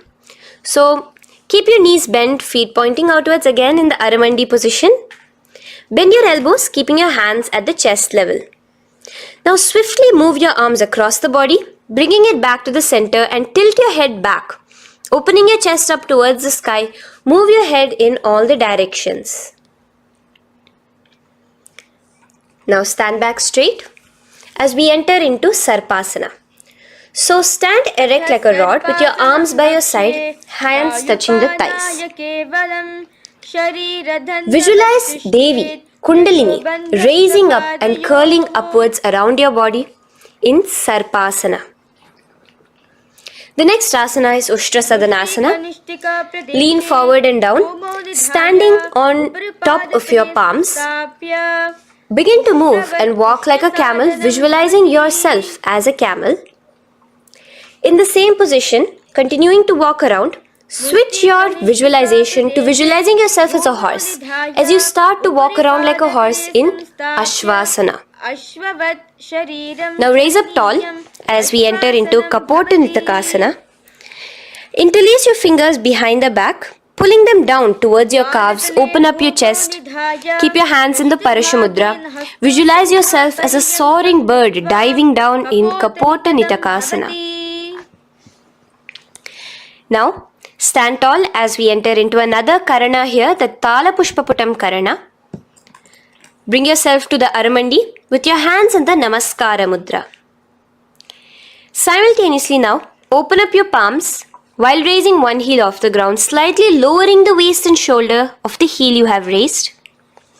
Visualize you're offering a bouquet of flowers to Paramashiva as you come back to a standing position, and repeat this on the other side.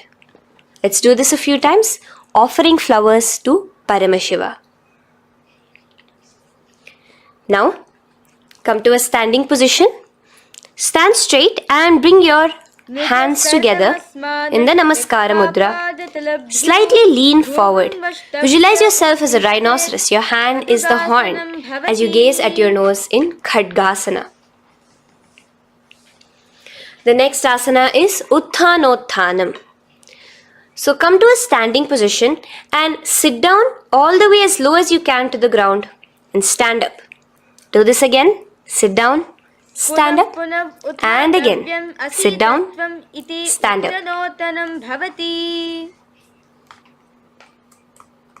As you gaze at your nose throughout this. The next asana is Musalasana.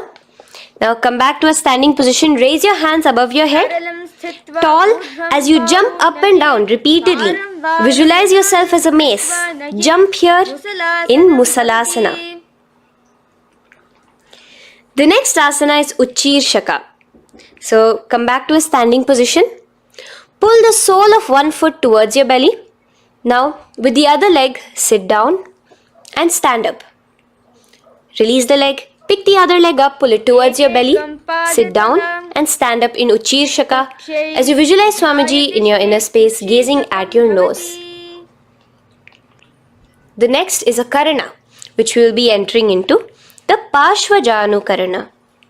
So again, bringing yourself to the Aramandi position, bend and lift one knee towards your chest, pointing the toes downwards.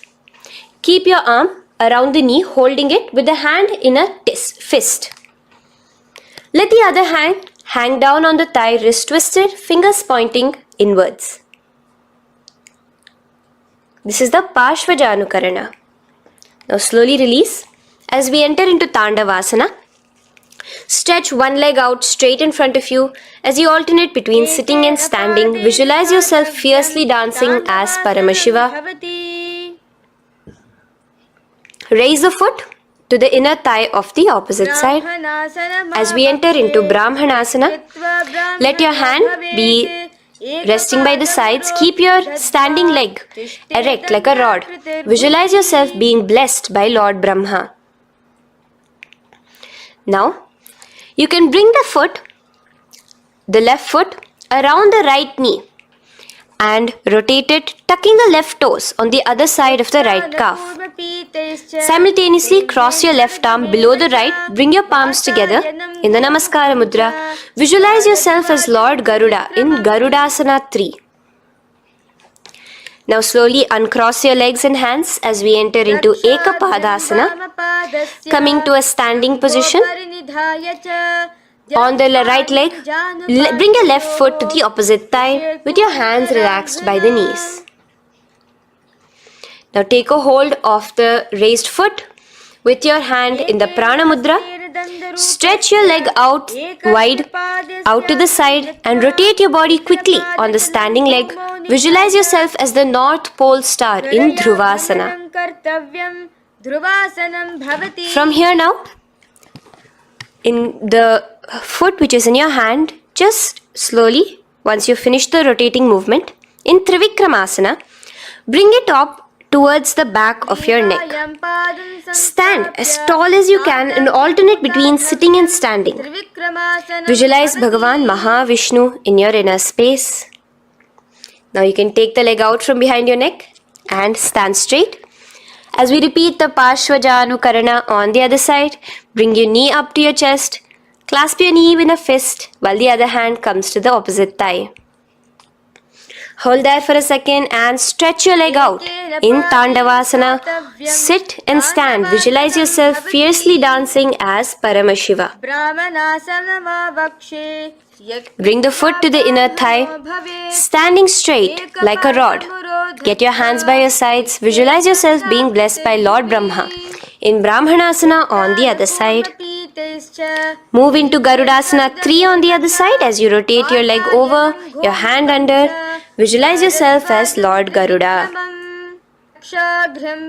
And uncross yourself as we move into Ekapadasana on the other side. Bring your foot to the inner thigh, to the root of the thigh, and stand straight. Clasp your toes, stretch it out as we go into Dhruvasana on the other side. Visualize yourself as a pole star rotating quickly. Come back to a standing position and bring your foot behind your neck. In Trivikramasana, sit and stand. Visualize Vishnu, Bhagavan Mahavishnu in your inner space. Now, stand tall as we do the Samanakha Karana. Stand with your feet close together, toes slightly pointed outwards. Keep both the hands to the side of the body. Take a moment to breathe in and breathe out and relax. Now, slowly relax and from the standing position, slowly bend forward, bringing both your hands underneath your knees. Now, once you have squatted down fully, interlace the fingers together in the Parashamudra. Bring that interlaced fingers in front of your navel. In Ghorakanjali Asana, visualize the great sage Goraknatha, the founder of the Natha Yoga Hindu Sampradaya. As you do the Jiva Chala Kumbhaka, engage the Moola Bandha. The next asana is Kanchyasana. So now just slowly unwind your hands from each other, from your navel, and now bring your hands from the opposite side inwards underneath your calves and wrap your hands around your back. Hold them together in the Parashamudra. Keep your body, your upper body upright, visualizing the Supreme Pontiff of Hinduism in your inner space. The next is Bhairu Asana. So slowly unclench your hands and bring them out from underneath your legs. Keep your feet and knees together and in a squatting position, bring your hands behind your back, clasping them together, remaining in the Parashamudra. As you gaze at your navel center, visualize Bhagavan Kala Bhairava, the Lord of Time, in your inner space. The next asana is Varahasana. Now to gain your balance, you can lightly spread your legs apart and bring your hands to the back of your behind you in the Anjali Mudra, palms together.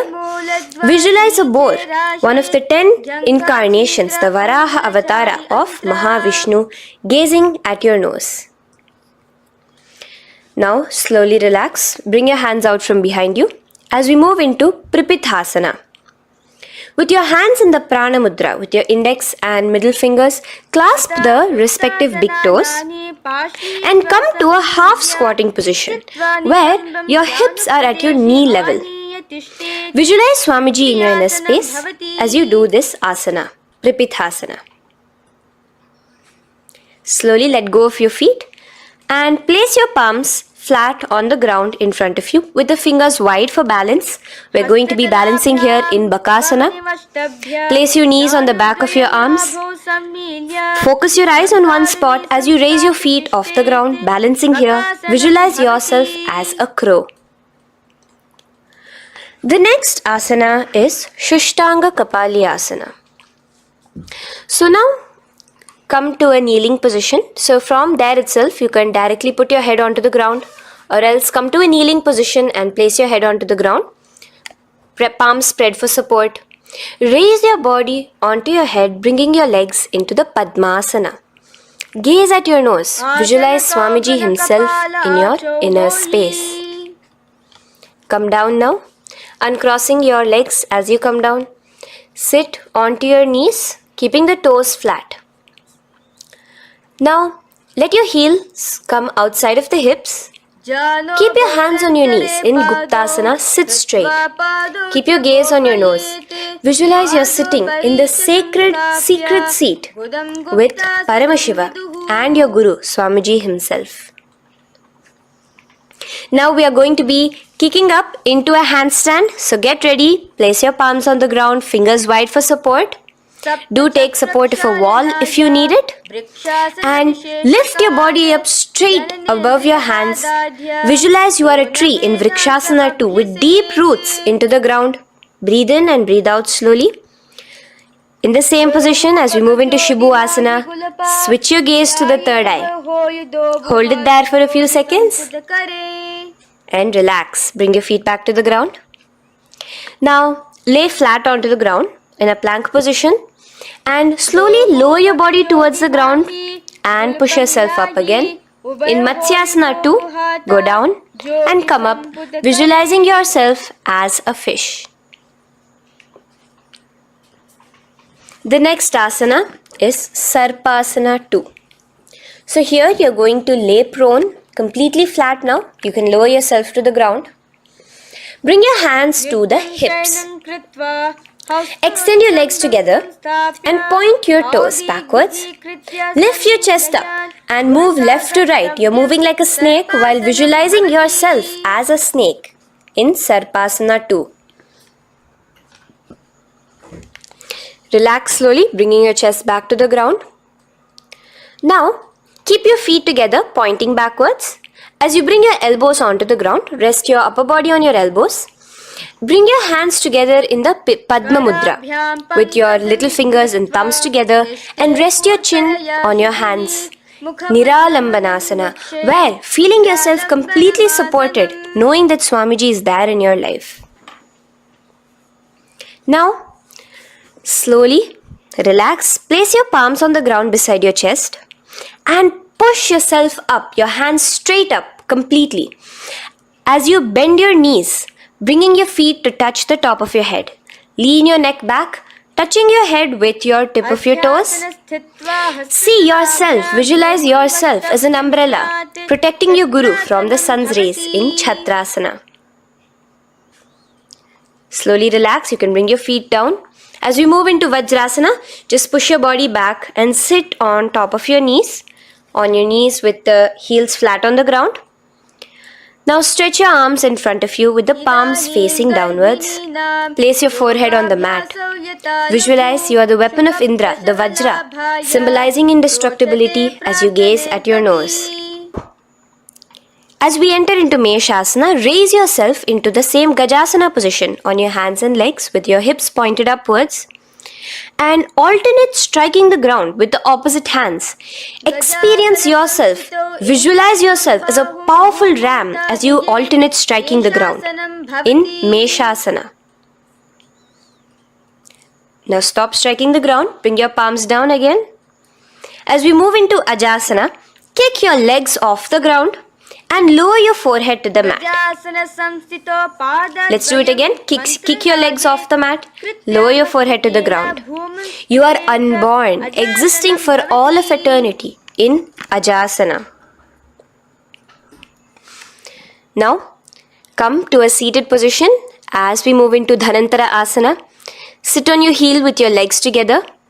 Pull your toes underneath you. As you bring your hands top of the knees, gaze at your nose, visualize Swamiji in your inner space.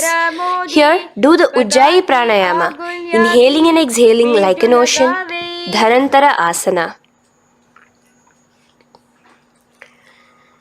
From Dhanantara Asana, now interlace your fingers in front of you and then behind you. Stretch your arms towards all the sides, backwards, forwards. Giving a massage to the various different joints and muscles in your body. Lean forward, get up again. Continuing to visualize Swamiji in your inner space. Relax your hands and now take your respective heels and point them outwards, outside the side of your hips. Keep your hands on your knees with your thighs and knees resting on the ground, spine straight. Visualize yourself as Lord Garuda in Garudasana 4. You have Mahavishnu and Mahalakshmi on your back as you are flying. The next asana is Ananda Mandirasana. Now you can continue to remain in the same position. You can bring your feet pointing inwards. Use your hands to clasp underneath your ankle. Make sure your knees are spread out wide. Gaze at the third eye. Visualize residing in the blissful space of a temple. You are in a temple in Ananda Mandirasana. Now, as we move into Mandukasana, keep your knees wide and sit on top of your ankles. Your hands underneath your knees. Gaze to your nose. Visualize yourself as a frog. Suck in your stomach in the Uddiyana Bandha. And remember to do the Manduki Mudra, your tongue, your frog-like tongue, catching the nectar dripping from the Sahasrara Chakra in Mandukasana 2. Now, as we move into Narasimhasana, tuck your toes in and sit on top of the heels. Place your palms on the ground, spread your fingers wide and spread your knees apart onto the ground too. Gaze towards your nose, stick out your tongue and exhale forcefully, visualizing the Narasimha Avatara, the form of Mahavishnu as a half lion and half man. Now just raise up, bring your hands off the ground. Here we'll be doing a new pranayama, which is the Bhishraka pranayama, as we enter into Bhishrakasana. So continue to keep your knees and feet on the floor. As you bring your hand up to your face, make a hollow of your palms and place it over the mouth. Keep your thumbs under your teeth and close your lips. Gaze to your nose. Inhale through your left nostril, exhaling through the mouth. Gaze at your nose again. Visualize yourself as Devi, presiding over any and all minuscule fears you may have within you. Now moving back into the Ujjayi Pranayama, let us do Makadasana. So you can take your hands off your face and slowly remaining in the same position, bring it to your armpits. Bring your fingers to your armpits. Imitate as if a monkey is scratching. As you gaze to your third eye, visualize yourself as a playful monkey in Makadasana. From Makadasana, let's move into Vajra Sangharasana. So you can slowly lift your knees off the ground, just balancing on your toes, sitting on the heels. Bring your hands behind your back and clasp the opposite elbows. Gaze to your nose, embody a diamond, visualize yourself as a diamond-like strength for yourself and your Sangha. The next asana is Khanjanasana. So now you can uncross your hands, rest on top of the heels with your knees on the ground. Keep the toes down, ankles crossed behind. Place your palms on the mat to your side. Suck your stomach in the Uddiyana Bandha as you gaze at your nose in Khanjanasana. Now, you can uncross your ankles and just sit with your toes flat. Keep your knees wide on the floor. Rest your hands on the knees. Just relax the Uddiyana Bandha, just sucking in your perineum in the Mula Bandha. Gaze at your nose, visualize yourself as a turtle with a stable body and mind to live for hundreds of years. And without changing anything in your physical posture, just visualize yourself uniting with Swamiji himself in Yogasana. Now, raise up onto your knees, cross your ankles behind your back until the feet are coming towards the opposite knees. Now, bring your hands behind you and hold on to the calves with the fingers inside, the thumbs outside.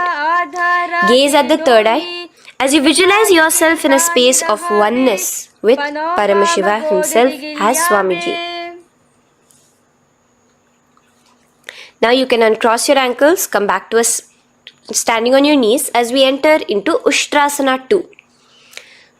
So now, in a kneeling position, bend backward, hold your ankles with your hands. Keep your arms straight. As you push your hips forward and tilt your head backwards, visualize yourself as a camel in Ushtrasana 2. Slowly, in the same position, lower yourself onto your back in Jatyasana 2. As you are lowering yourself, experience yourself as a blooming lotus. Bring your head, the back of your head onto the mat. Gaze to your nose. Now, let's move into Viratasana. So, try your best to do this without the support of your hands, but you can use your hand support if needed as you raise up from Jatyasana and back down. Raise up and go back down. As you gaze at your nose, raise up and go back down. Visualize Swamiji in your inner space.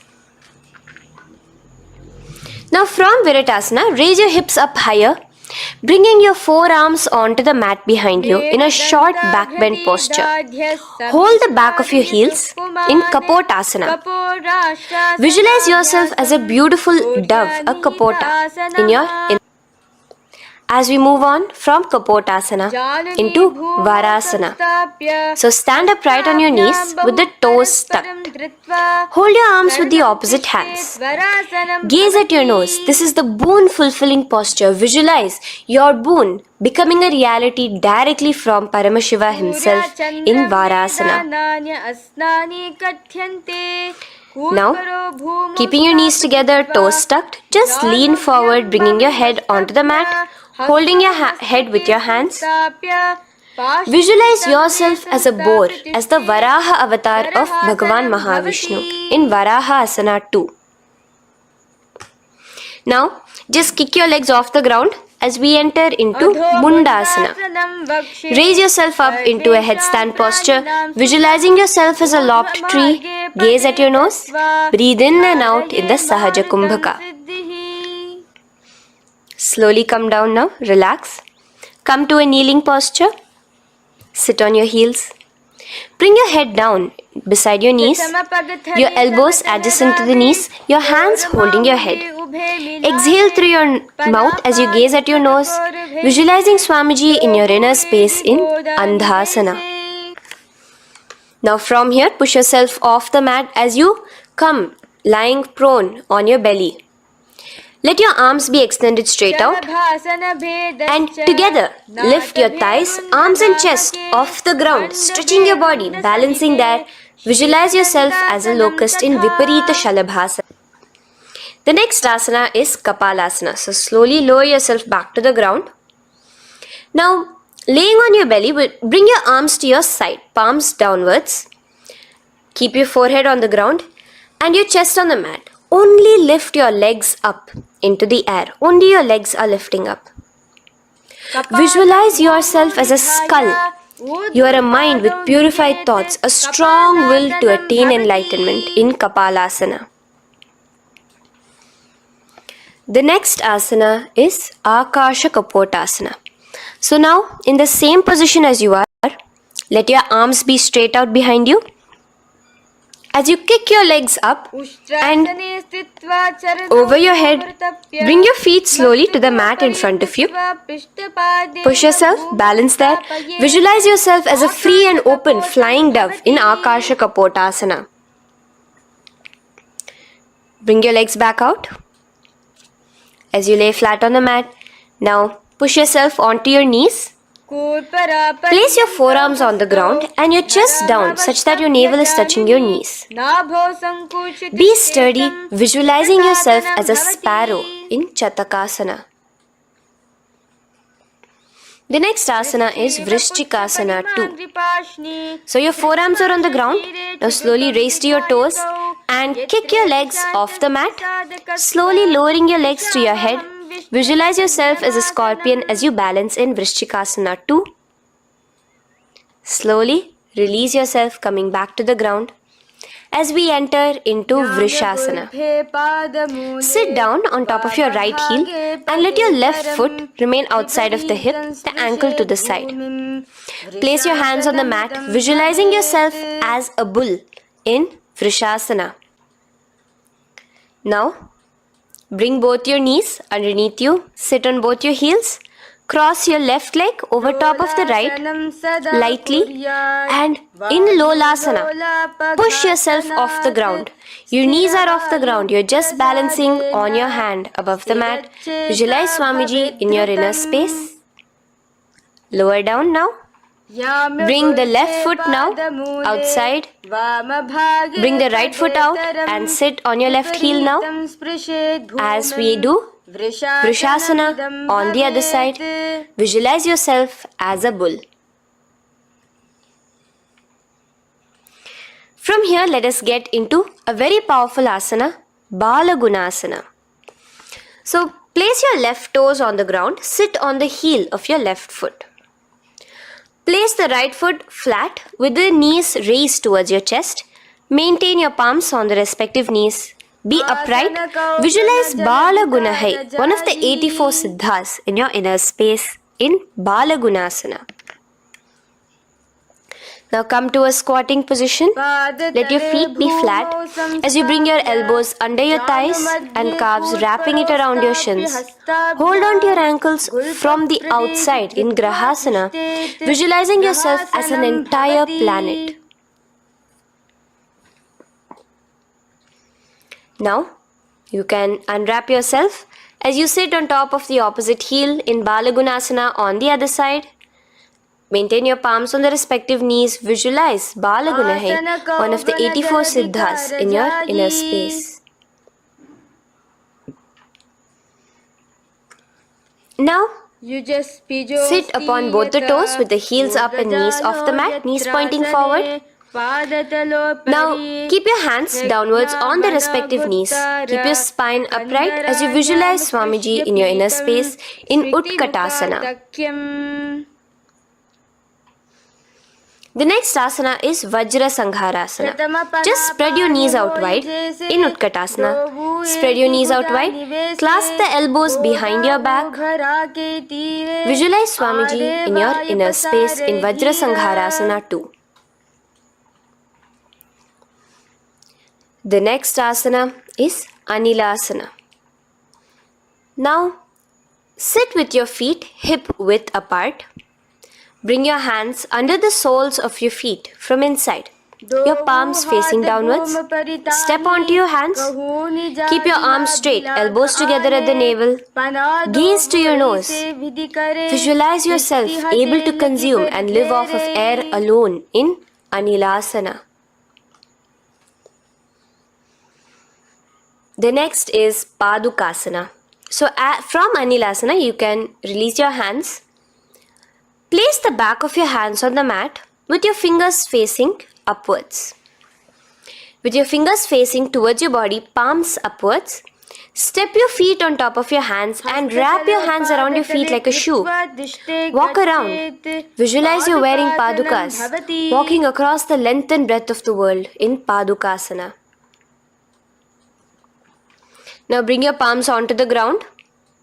Stop moving around as we move into Kukutodana. Kick your feet up into the air and let them fall back down. Let's go up again and come down. Kick up and go down. Visualize yourself as a rooster in Kukutodana. The next is Viparita Nrityasana. So as you're kicking yourself up, you can go up into a complete handstand posture, which is Viparita Nrityasana. Do take support if needed.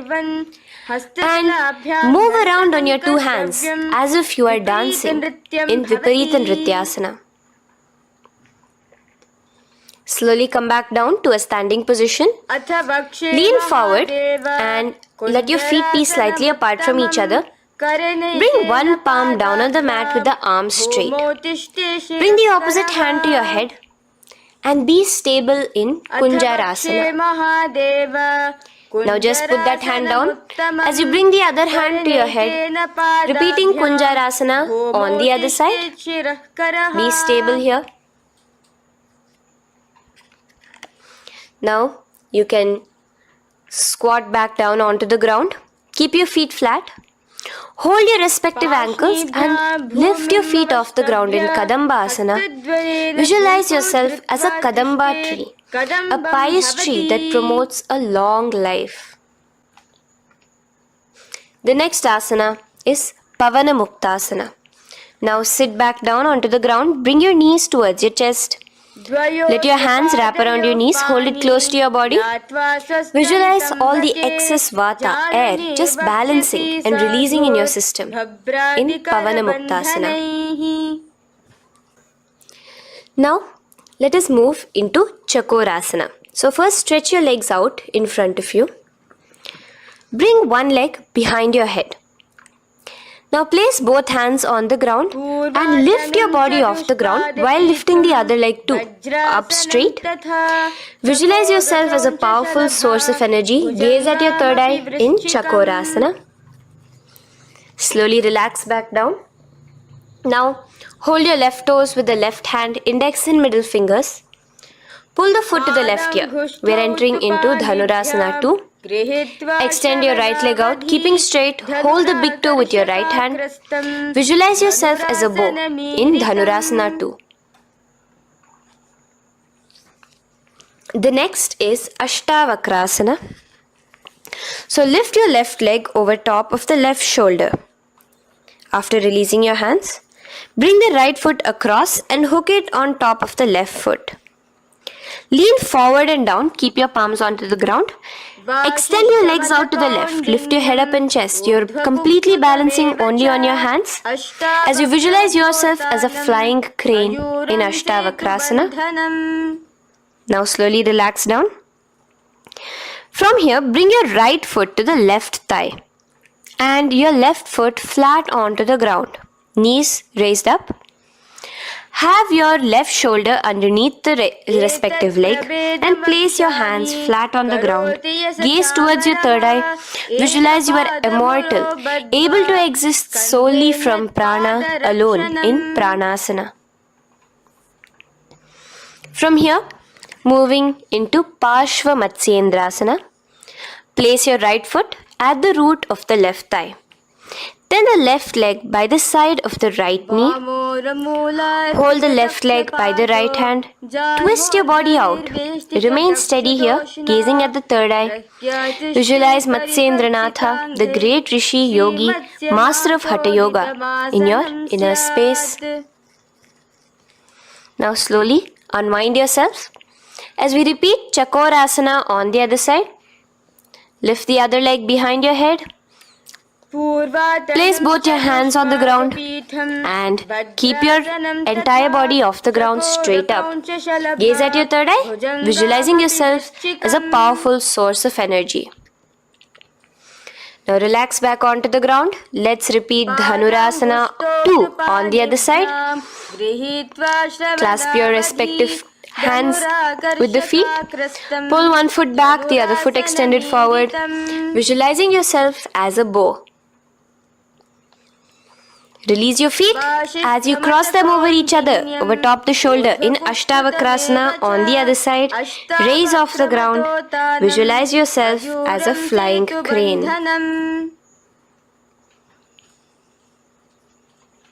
The next asana, we'll be repeating Pranasana on the other side. Bring the right foot to the left thigh. Bring your hands onto the ground with the knee raised. Gaze at your third eye, visualizing yourself able to live off just prana, just air alone.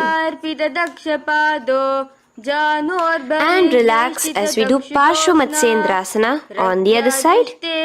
Twist yourself, visualizing Matsyendranatha, gaze towards your third eye. And from there, let us enter into Ardha Paschimottanasana. Keep one leg straight and press your perineum with the other heel. Bring your chest forward and down. Hold your toes and feet and bring your head towards your knees. Here in Ardha Paschimottanasana, visualize Swamiji in your inner space. Now raise up and the foot which was at the inner thigh, now rotate it outside of the hip. Now hold the sole of your other foot and lift your leg up towards your forehead. Try to bring your knee to your forehead as you keep your knee straight. Gaze to the nose in Kraunchasana. Visualize yourself as a crane.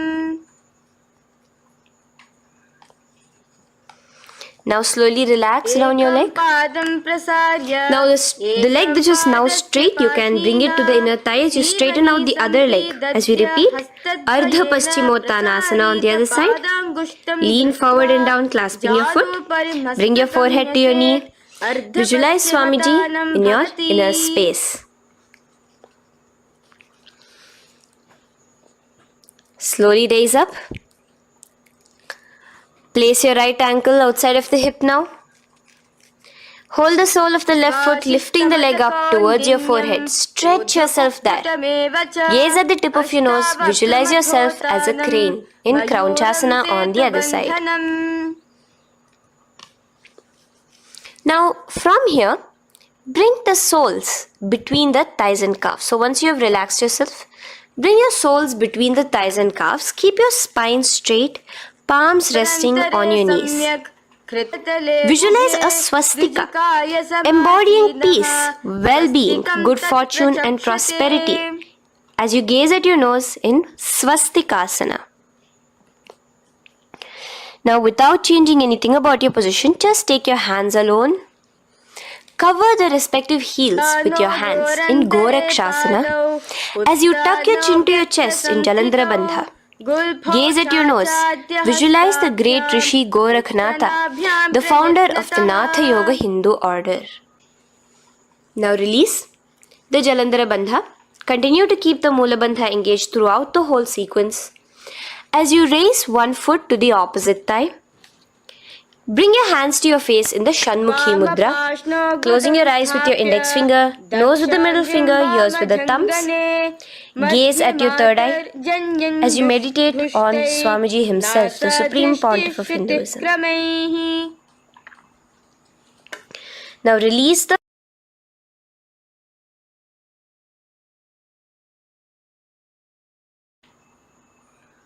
Shanmukhi Mudra. And in Yogasana 2, bring your legs into the Padmasana position over the opposite thighs. Keep your hands flat onto the ground beside your knees with the palms facing upwards. Sit straight, gaze at your nose. Here we'll be starting the Kaka Chanchu Kumbhaka, where your inhalation will be through your tongue wrapped like a pipe, and your exhalation will be through your nose. From Yogasana 2, now keeping your palms beside your body, just switch them around to be flat on the ground and push your entire body off the ground, balancing. Visualize yourself as a rooster in Urdhva Kukkutasana. Now relax down, come back to a seated position on the floor, keeping your legs in Padmasana. Insert your hands through your knees and place them on the mat. Remember, do not lift your body up, just stay seated down there. In Siddha Harituliyasana, gaze to your nose, visualize Swamiji himself in your inner space. From there, let's enter into Hamsasana, where you will actually be pushing yourself off the ground. Lift your thighs up high above your shoulder, above your elbows as much as possible. Gaze to your nose, visualizing yourself as an elegant swan in Hamsasana. Now release yourself. Now, do not take your hands out from between your thighs and calves. Just go onto your knees and reach your hands behind your body with your fingers interlaced in the Parashu Mudra. Bring your forehead to the floor as you gaze at your nose. Visualize yourself as Lord Paramashiva's bow in Karmukasana. Now, slowly come back to the seated position as we move into Kurmasana 2. Keeping your hands in between your thighs and calves, bend your elbows and hold your respective shoulders with your hands. Visualize yourself as a turtle, a stable body and mind to live for hundreds of years. Now in the same position, just engage the Jalandhara Bandha, tucking your chin to your chest as we move into Granthi Bhedasana, gazing at your nose. Rejoice, knowing you are in Paramashiva's secret knot posture. And from there, release the Jalandhara Bandha as you roll onto your back. Keep your hands on the shoulders, laying flat on your back. As you visualize yourself as a turtle on its back, playful, gaze at your nose in Uttana Kurmasana. Now rock yourself back to a seated position as we do Pangu Kukkutasana. Now it's the same as your hands between your thighs and the calves, except you will be placing one hand flat on the mat. Hold the wrist with the other hand. Lift your body up and holding only on one hand. Visualize yourself as a rooster in Pangukukotasana. Now release back to the ground. Hold. Let's do Pangukukotasana on the other side. Place the other palm flat and bring the other hand holding the wrist. Push yourself off the ground. Visualize yourself as a rooster. Continue the Kakachanchu Kumbhaka, sucking in your breath through your curled tongue and exhaling through your nose. As you slowly extricate your hands from between your thighs and calves, let's do Girdharasana here. So now, interlace your fingers in the Parashamudra as you place your elbows on the feet, remaining your legs in Padmasana. Lean forward and down, resting your chin on your knuckles. Place your thumbs to your throat in Girdharasana. Visualize Swamiji in your inner space. From there now, sit straight into Padmasana 3. So with your legs in Padmasana, bring one hand over the other near your navel center.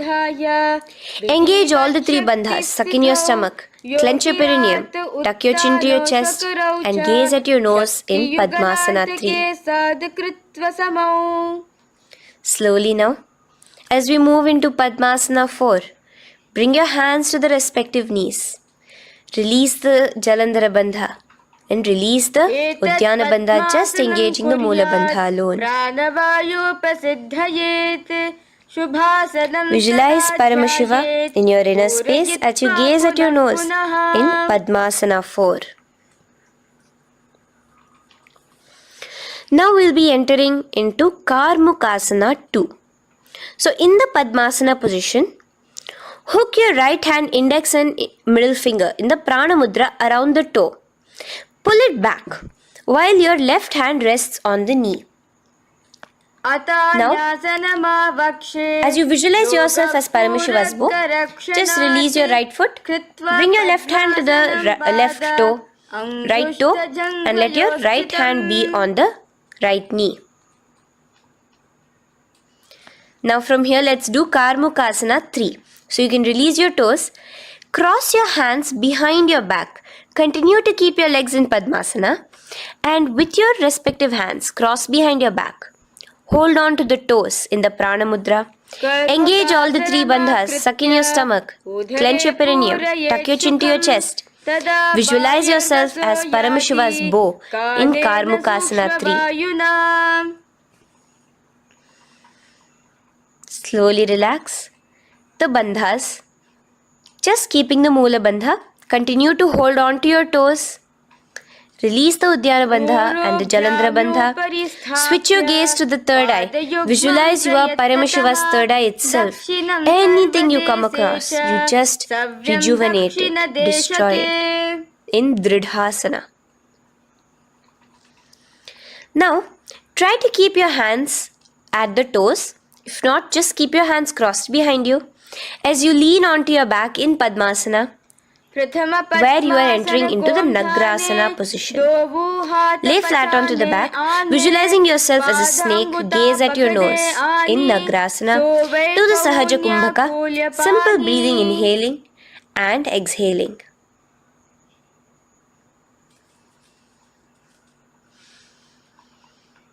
Now bring your knees to your chest. Let your hands wrap around your knees. Slowly uncross your Padmasana and bring your knees to your chest. Bring your hands to the Parashamudra, the fingers interlocked on top of your knees. As you pull your chin up to your knees, visualize yourself as a ball in Kandukasana. Now relax. Bring your feet onto the ground, the knees pointed upwards in Urdhva Pavanasana. As you interlace your fingers, bring the interlaced fingers behind your head. Laying down, gaze at your nose in Urdhva Pavanasana. The next asana is Marakata Pithasana. Now, From behind your head, take your hands out and clasp onto your feet. Just step lightly onto your palms. As you push your hips up into the sky, automatically engaging the Jalandhara Bandha. Visualize yourself as a powerful alpha ape in Marakata Pithasana. In the same position now, bring your hands to your hips as we enter into Uttanashiki Pitakasana. Let your weight rest on your elbows as you stretch your legs out straight. Gaze at the nose. Visualize Swamiji in your inner space. From there, continuing to rest on your elbows, kick your feet up high into the sky in Narakasana. Stretch your palms out behind you, flat on the ground. Balance there. Visualize yourself blissfully traveling through hell unscathed in Narakasana. Bring your hands to your hips now as we move into Tiryanavkasana. Angling your legs down at an angle, visualize yourself as a boat crossing the ocean of samsara in Tiryanavkasana. Now from there, come back straight as we enter into Dhwajasana. Keep your legs up high above your body, your hands stretched out down behind you. As you push yourself up, visualize where Kailasa's flag respected across all nations in Dhwajasana. Hold there for a few seconds. And relax now. Flat onto the ground. Palms slightly away from your body. Do not move at all in Mritasana. Your body is dead. Visualize that. Visualize the Supreme Pontiff of Hinduism liberating you. Let your awareness travel to all the parts of your body in the Shakti Chalan Mudra as we do Mritasana.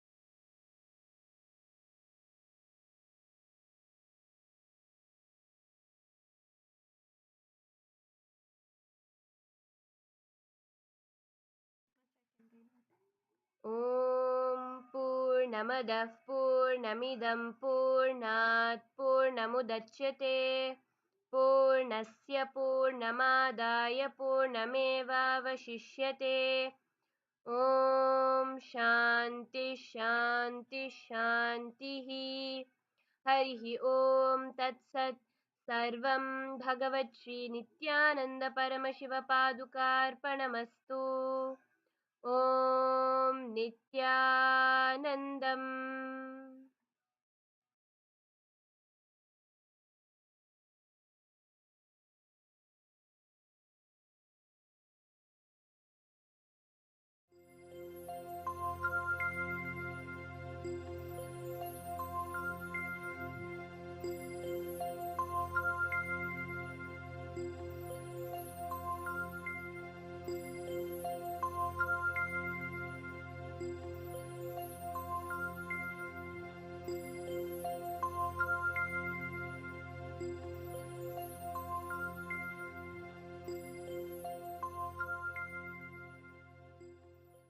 हर हर गंगे हर हर गंगे हर हर गंगे हर हर गंगे हर हर गंगे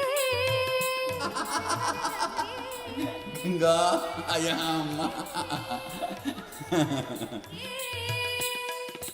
हे नटराजा हे नित्यानंदा हर हर हर हर गंगे हे नटराजा हे नित्यानंदा हर हर हर हर गंगे हे नटराजा हे नित्यानंदा हर हर हर हर गंगे हे नटराजा हे नित्यानंदा हर हर हर हर गंगे हर हर गंगे हर हर गंगे हर हर गंगे हर हर गंगे हर हर गंगे हर हर गंगे हर हर गंगे हर हर गंगे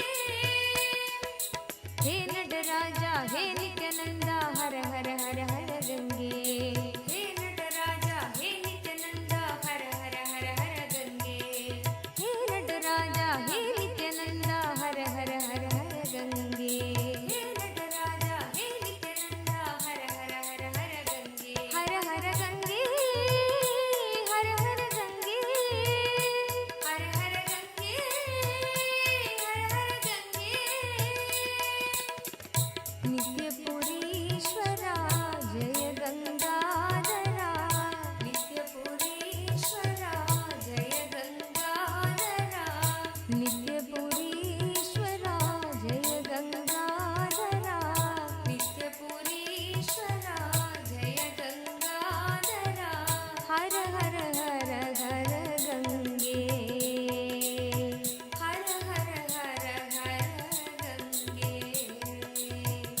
हर हर हर हर गंगे हर हर हर हर गंगे शंकरा शिव शंकरा शिव शंकर शंकर नित्या शंकरा शिव शंकरा शिव शंकर शंकर नित्या शंकरा शिव शंकरा शिव शंकर शंकर नित्या शंकरा शिव शंकरा शिव शंकर शंकर नित्या शंकरा शिव शंकरा शिव शंकर शंकर नित्या शंकरा शिव शंकरा शिव शंकर शंकर नित्या शंकरा शिव शंकरा शिव शंकर शंकर नित्या शंकरा शिव शंकरा शिव शंकर शंकर नित्या हर हर गंगे हर हर गंगे हर हर गंगे हर हर गंगे हर हर गंगे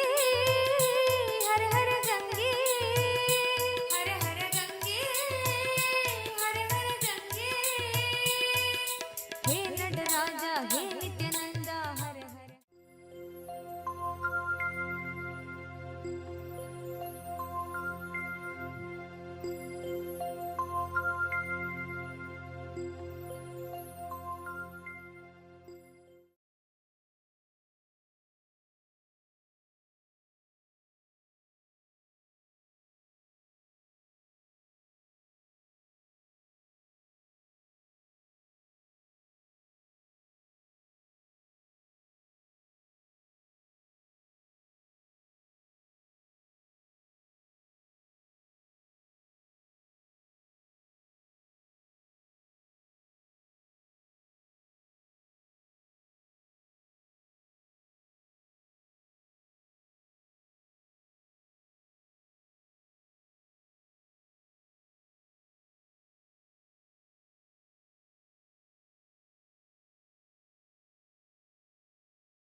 சோதி வடிவான ரூபனே என் குருநாதா என் குருநாதா என் குருநாதா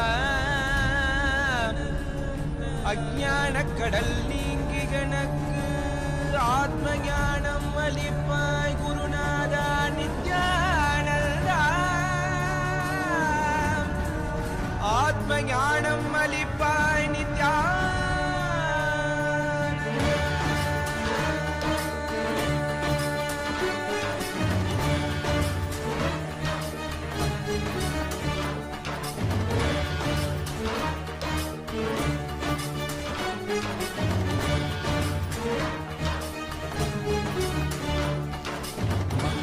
கொண்டு கங்கை முடிக்கொண்டு நர்த்தனம் புரியும் ஈசனே சுடலை பொடி பூசி புடுக்கை தனையேந்தும் காலனே புலிதோலனே நீர் விழியால் உள்ள முறைகின்ற மதுரை மாநகரின் ராசனே இன்னல்களை கலைந்து இன்பங்களை அளிக்கும் சுந்தர வடமணி நேசனே ஆயுத திங்கள் நித்த முறைகின்ற செவ்விழி கொண்ட செல்வனே சொக்கனே எந்த சோமனே ஐயா சோதி வடிவான ரூபனே அடிமுடி காணா மலையே அகிலமும் போற்றிடும் ஐயனே நாதாவரணனே நால்வர் போற்றிட நயமுடனாடிடும் நாதனே ஆழகாலம் உண்டு ஆழம் காடுதனில் ஆனந்த நடமிடும் ஆதி செய்வனே மங்கையிடம் கொண்டு கங்கை முடி கொண்டு நர்த்தனம் புரியும் ஈசனே சுடலை முடி பூசி முடுகை அணையேந்தும் காலனே புலிதோலனே மீனின் விழிகால் உள்ள முறைகின்ற மதுரை மாநகரின் ராசனே இன்னல்களை கலைந்து இன்பங்களை அளிக்கும் சுந்தர வடமணி நேசனே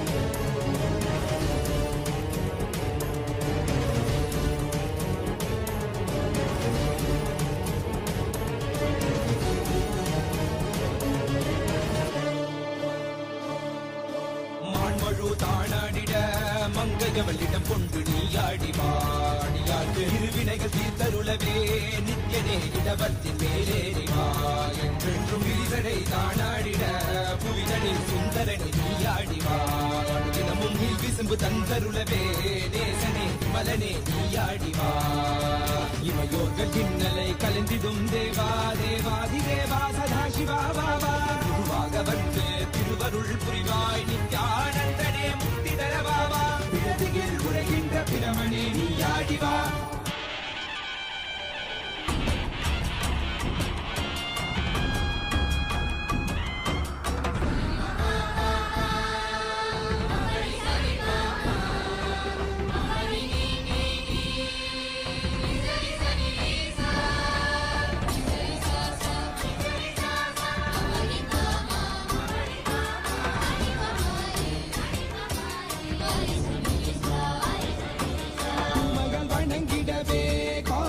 வண்ணாய் உரைபவனே அப்பாய் காட்சி தரும் எங்கள் ஆணை காவலசே ஆதிகந்தமிழாத ஜோதியாய் அருணகிரி உரைநாதனே உலகை இயக்கிடும் வாயு வடிவே காலகத்தி ஈசனே சொல்லுதிடத்தில்லை நகர்தனில் வானில் ஆடும் கூத்தனே பஞ்சபூதமும் நித்தம் பணியும் பரமனே பரமேசனே रचित नित्य वैभव गुप्त कैलैवासने ईशने सर्वेशने परमेशने जगदीशने नित्यने आनन्दने जीवने गुरुदेवने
Sadashiva, Nityananda, Sadashiva, Sadashiva, Sadashiva, Nityananda, Sadashiva.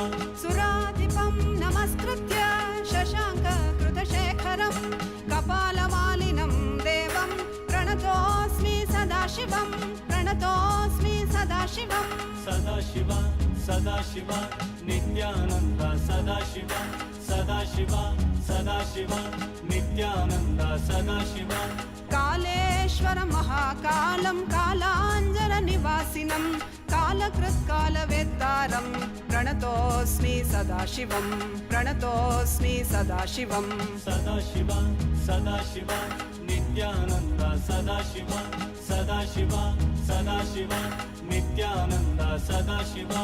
सर्वकृत् सर्ववेत्तारं सर्वज्ञम् अपराजितं सर्वभूतात्मभूतस्थं प्रणतोऽस्मि सदाशिवं प्रणतोऽस्मि सदाशिवं Sadashiva, Sadashiva, Nityananda, Sadashiva, Sadashiva, Sadashiva, Nityananda, Sadashiva. यो सृजत् सर्वभूतानि ब्रह्मान्द्याश्च सुरासुरान् तमहं लोककर्तारं प्रणतोऽस्मि सदाशिवं प्रणतोऽस्मि सदाशिवं Sadashiva, Sadashiva, Nityananda, Sadashiva, Sadashiva, Sadashiva, Nityananda, Sadashiva. वरं वरेण्यं वरदं वरिष्ठं वरवाहनं वनमालाधरं देवं प्रणतोऽस्मि सदाशिवं प्रणतोऽस्मि सदाशिवं Sadashiva, Sadashiva, Nityananda, Sadashiva, Sadashiva, Sadashiva, Nityananda, Sadashiva.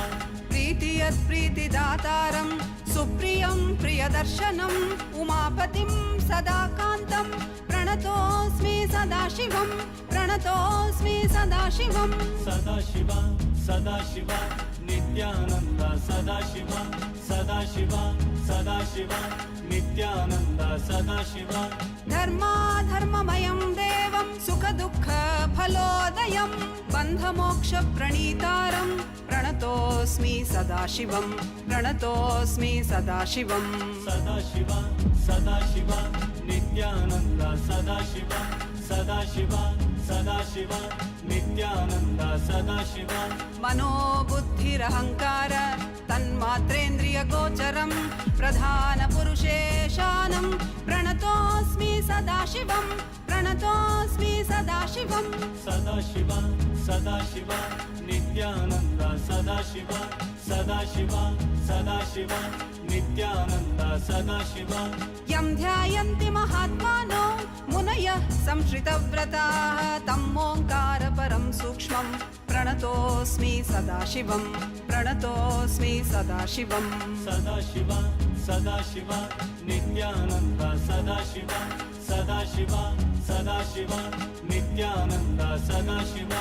सूक्ष्मं सर्वगतं नित्यं सर्वविद्येश्वरेश्वरं सर्वतत्त्वाश्रयं देवं प्रणतोऽस्मि सदाशिवं प्रणतोऽस्मि सदाशिवं Sadashiva, Sadashiva, Nityananda, Sadashiva, Sadashiva, Sadashiva, Nityananda, Sadashiva.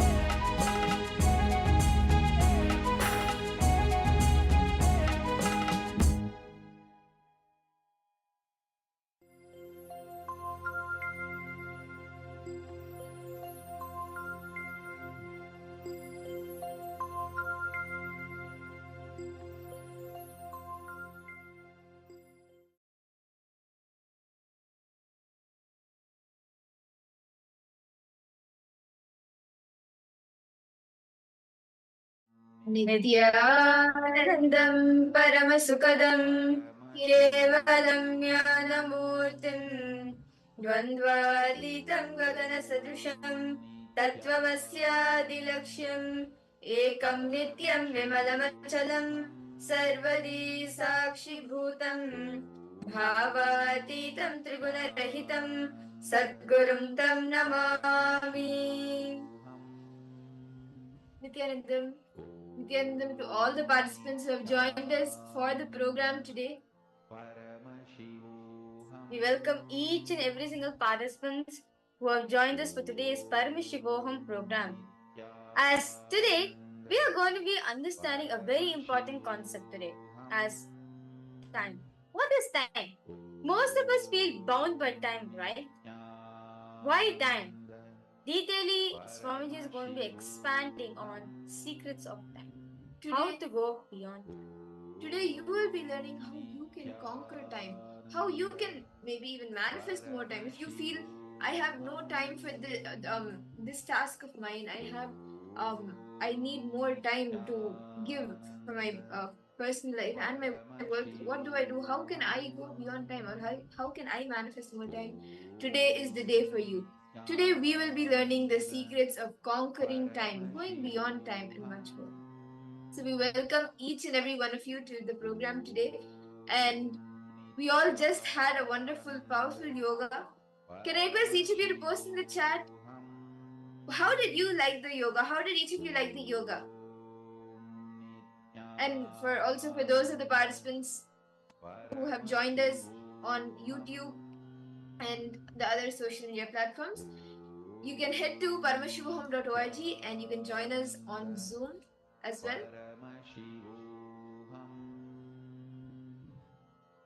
Understand the yoga that all of us just did makes our inner space, our body physically and mentally ready to hold the science of enlightenment, ready to hold the spiritual powers that Swamiji is initiating us into. And after doing all of these 12 components in the Nityananda Yoga, while doing the Prathama Vinyasa Krama, the Dvitiya Vinyasa Krama, the Tritiya Vinyasa Krama, your body is ready to manifest the powers and express the different sciences that Swamiji is initiating us into. So let us start our day with the power manifestation. We will be starting our day with the third eye reading, the seeing through the third eye with the eyes blindfolded. We will be projecting in this round, we will be projecting an image for all of you to see. I request each of the participants to quickly bring your eye bands if you don't have it yet. And you can tie your eyes. Please close your eyes.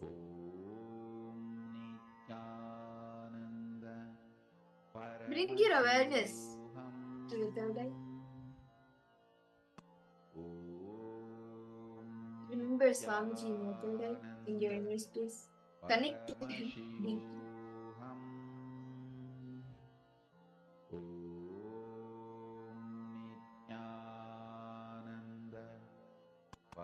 Chant the Mahavakya.